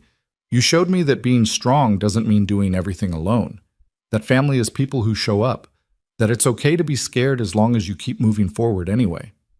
Mark felt his eyes burn. I'm not sure I successfully taught any of those things. Pretty sure I was a disaster for most of your childhood. You were doing your best with impossible circumstances, and when you had the chance to do better, you took it. That's what matters. Danny's voice was matter-of-fact, stating observed truth without judgment. Plus, you married Claire, which was objectively a good decision. She makes you happy, makes us all happy. She does, Mark agreed. Best decision I ever made, letting her into our lives. Second best, Danny corrected. Best decision was not giving up when things were terrible. Everything else came from that. They were saved from getting too emotional by Claire's arrival. She looked exhausted but pleased, kicking off her heels with a sigh of relief. Negotiations done. Contract signed. Clients happy. I'm starving. She noticed them at the window. What's this? Brooding hour? Dad's being sentimental about how our lives changed, Danny reported. I'm providing wise commentary. Sounds about right. Claire joined them at the window, fitting herself against Mark's other side. What prompted the sentimentality? Just thinking about that night. The storm, the apartment, my spectacular failure at humor. Ah, yes. The night you propositioned me and I decided to keep you anyway. Claire's tone was affectionate, teasing. Best worst moment of both our lives. See, I said second best decision, Danny interjected. You guys really need to work on your ranking system. They laughed. The three of them crowded at the window, and Mark felt the particular contentment that came from being exactly where he was meant to be. This moment, this family, this life built from crisis and kindness and the choice to keep trying. That night, after Danny was asleep and Claire was reading in bed, Mark found himself unable to settle. He kept thinking about the journey from that desperate night to this peaceful evening, about all the choices, large and small, that had led here. Can't sleep? Claire asked, setting down her book. Just processing. 5 years feels simultaneously like forever and yesterday. I know what you mean. Claire shifted to face him fully. Sometimes I still can't believe we're here, that I'm married, that I have a family, that I learned to want these things after convincing myself I didn't need them. Any regrets? About marrying you? Never. About the work I didn't do because I chose to have dinner with you and Danny instead?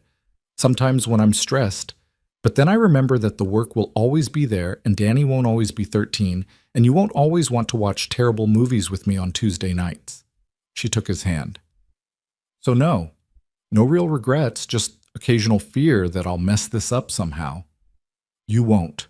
We won't. Because we've learned the important thing. We don't have to be perfect. We just have to keep showing up. Mark brought her hand to his lips, kissed her knuckles. We shelter each other through the storms. That's what we do. That's what we do, Claire echoed. She was quiet for a moment. Thank you, by the way. For what? For accepting help that night. For not being too proud to let me see you struggling.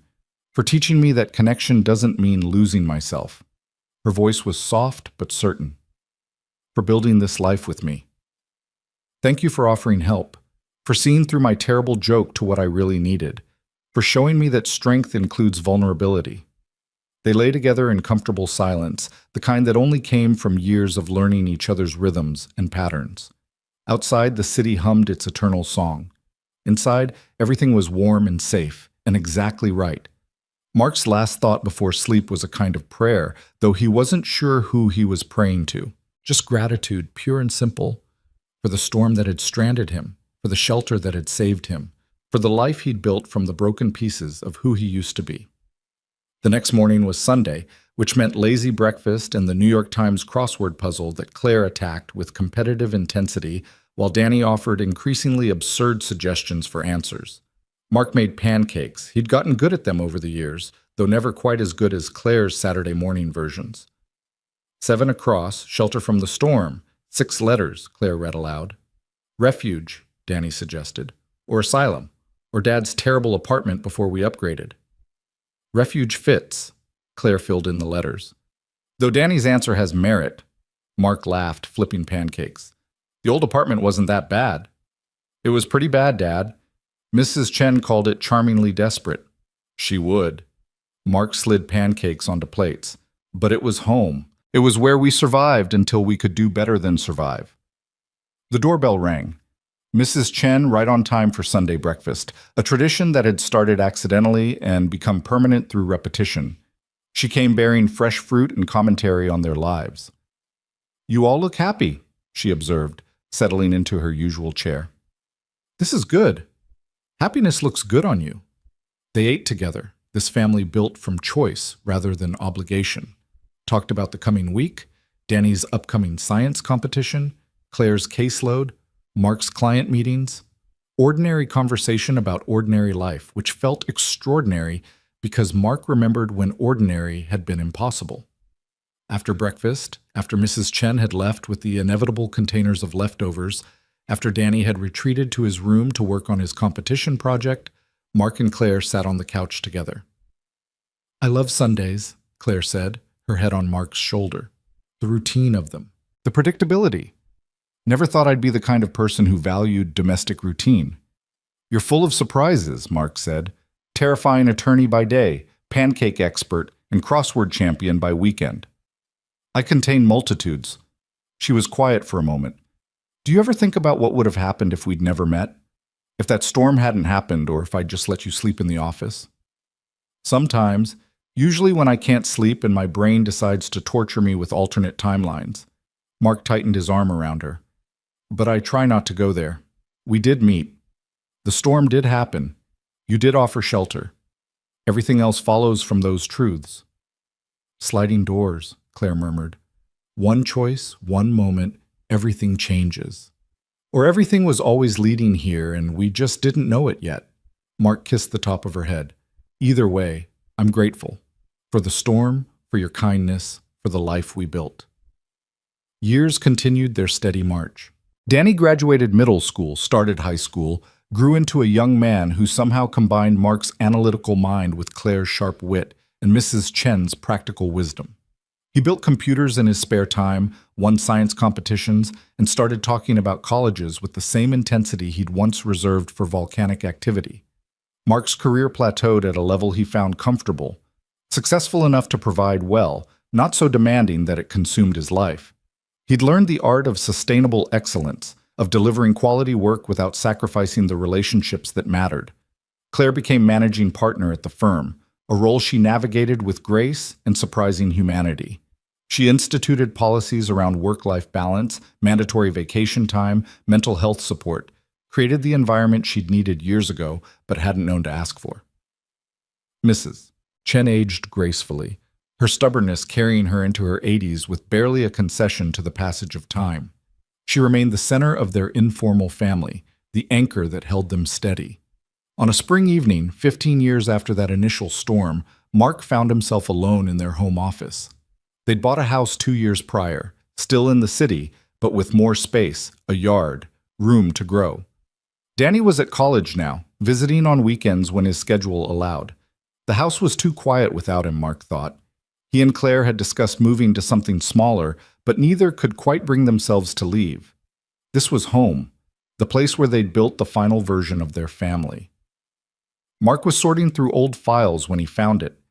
The original analysis he'd done for Riverside Properties. The presentation that had consumed that fateful night, that had led to him being stranded at the office. that had set everything in motion. He paged through it, seeing the work with experienced eyes. It was good, solid analysis, but not groundbreaking. Not worth the exhaustion he'd poured into it. Not worth nearly destroying himself over. But it had been, in a way. Because that presentation had led to the storm, and the storm had led to Claire's apartment, and her apartment had led to shelter, and shelter had led to here. To this house, this life, this family. Funny how the smallest moments could have the largest consequences. How one stupid joke could crack open a door to everything he'd never known he needed. "What are you doing in here?" Claire appeared in the doorway, still in her work clothes but with her jacket discarded and her hair down. Archaeology. Found the Riverside presentation from that first night. Claire crossed the room, looked over his shoulder at the document. "God, that feels like a lifetime ago. Look at you, still using APA citations." "I was very professional, thank you." "You were very exhausted and barely functional." Claire said it with affection, the sting removed by time and familiarity. "Thank God I saw past the exhaustion to the person underneath. Thank God you offered me your guest room instead of letting me sleep on the office couch. Thank God you made that idiotic joke that forced us both to be honest about what we needed." Claire wrapped her arms around Mark from behind, resting her chin on his shoulder. Best disaster either of us ever had. They stood like that for a moment, looking at the document that had started everything, grateful for the storm that had brought them together. "Danny called earlier," Claire said eventually. "Wanted to know if we'd come to his presentation next week. Something about a new algorithm he developed. Of course we'll go, wouldn't miss it. He also asked if we were doing okay with the empty nest thing. Apparently he's worried we're lonely without him." Mark smiled. Their son, always perceptive, always caring. "We're fine. Miss him terribly, but fine." I told him the same thing. Also told him to focus on his studies and stop worrying about us. Claire released Mark, moving to sit on the desk. But it got me thinking about what comes next. Danny's launched, more or less. Our careers are stable. We've built this life together. What do we do with the next chapter? It was a question Mark had been considering too. Not with anxiety, that was the old Mark, always worried about what came next, but with curiosity, with openness to possibility. "Whatever we want," he said simply. "Travel, maybe. You've always wanted to see Greece. I'd like to learn piano. We could volunteer, mentor young professionals struggling the way we struggled." I like that last one. Paying forward what was given to us. Claire's expression was thoughtful. Creating the support system we wish had existed earlier. Mrs. Chen did it for us. We can do it for others. They talked late into the evening, planning a future that felt exciting rather than frightening.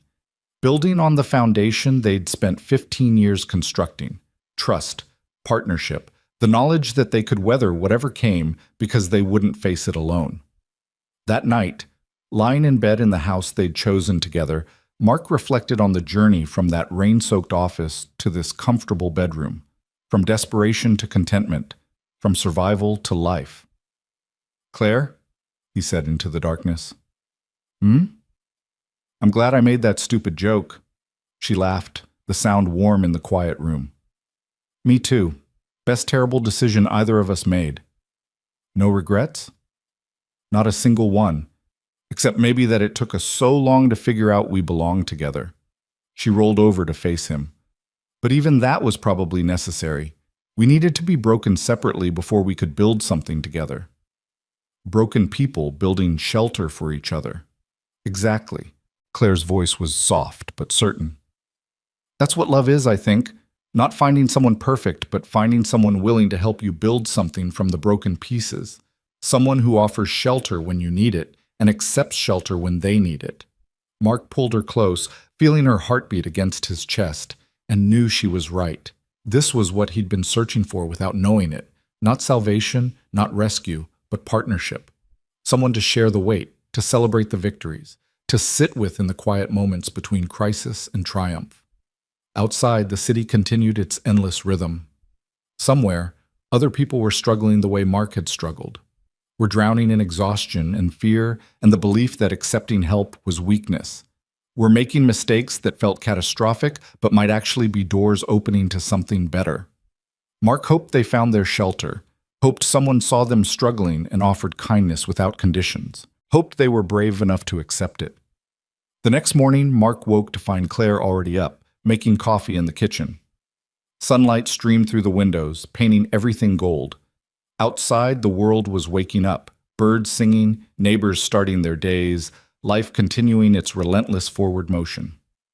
"Good morning," Claire said, handing him a cup. "I've been thinking about our conversation last night, about mentoring, about paying forward. And I want to do it. Want to create a formal program at the firm, support for employees struggling with work-life balance, mental health resources, mentorship for people trying to navigate career and family simultaneously." Her eyes were bright with purpose. "Use what we learned to help others avoid drowning the way we almost did." "I love it. Count me in." They spent the morning planning, energized by purpose. Danny video called during lunch, needing help with a problem set, and they all laughed when Mark's solution was unnecessarily complicated and Claire's was elegantly simple. "You two balance each other out," Danny observed. "Dad overthinks. Claire cuts through to what matters. It's like watching a masterclass in complementary skill sets." After the call, Claire looked at Mark with amusement. "He's not wrong. We do balance each other. That's why it works. Why it's always worked, even when we didn't understand why." The weeks and months that followed brought the mentorship program to life. Mark and Claire worked together, drawing on their own experiences to create something meaningful. They trained other senior employees, established support systems, watched people's lives improve as the culture shifted. It was satisfying work, the kind that fed the soul rather than just the bank account. Mark found himself energized in ways the pure analysis never had. This was purpose, impact, the chance to prevent others from suffering the way he had. One evening, after a particularly successful workshop, Mark and Claire walked home through streets that had long since become familiar. Spring had returned again, the cycle of seasons marking time's passage. "Do you remember the park where we got married?" Claire asked suddenly. "Of course. Why?" "Let's go there. Right now. I want to see it." They detoured to the park, finding it much as it had been on their wedding day. The trees were different, taller, more mature, but the essence remained. The bench where they'd sat when Claire first said she loved him was still there, slightly weathered, but sturdy. They sat together, hands linked, watching the park slowly empty as evening deepened. 15 years, Claire said softly, since that first storm, since you made that terrible joke and I decided to keep you anyway. Best decision you ever made? Top 3 at least. She leaned against his shoulder. "Mark, I want to tell you something." "Okay." "I used to be afraid of this, of us, of what it meant to let someone in completely, to need someone, to build a life that would fall apart if something happened to either of us." Claire's voice was steady, but Mark heard the emotion beneath it. "But I'm not afraid anymore. Because even if the worst happened tomorrow, I'd rather have had these 15 years with you than a lifetime of safety alone." Mark's throat tightened. "I feel the same way. You taught me that safety isn't the absence of risk. It's having someone to face the risk with. We taught each other. That's how this works." They sat until the stars came out. Hard to see in the city, but visible if you knew where to look. Mark thought about the man he'd been 15 years ago, exhausted and desperate, and making terrible jokes to cover his pain. Thought about Claire, isolated in her pristine apartment, convinced that connection meant weakness. Those people were gone now, transformed by crisis and kindness and the choice to build something together. In their place were these people, still imperfect, still learning, but fundamentally changed by the shelter they'd offered each other. The joke had faded into the past, a story they told at dinner parties with affectionate embarrassment, but the kindness remained. The shelter remained. The choice to show up for each other, day after day, year after year, that remained. And Mark understood finally what hope actually meant.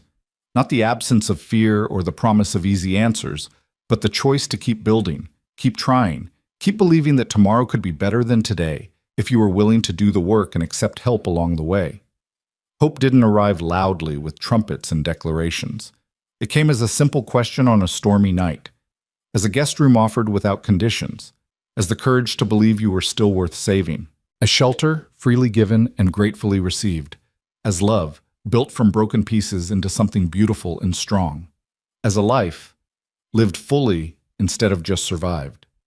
That night, walking home through streets that held 15 years of memories, Mark felt grateful beyond words. For the storm, for the joke, for Claire's kindness, for Danny, for Mrs. Chen, for every person who'd shown up when showing up mattered, for the life he'd built from the ruins of who he used to be, for the quiet second chances that changed everything. And as he and Claire climbed the steps to their home, hands linked, Mark knew that whatever storms came next, they'd face them the same way they'd faced everything, together, offering shelter, building hope from the simple act of showing up for each other. The door closed behind them, shutting out the city's noise. Inside, everything was warm and safe and home. And that was enough. That was everything.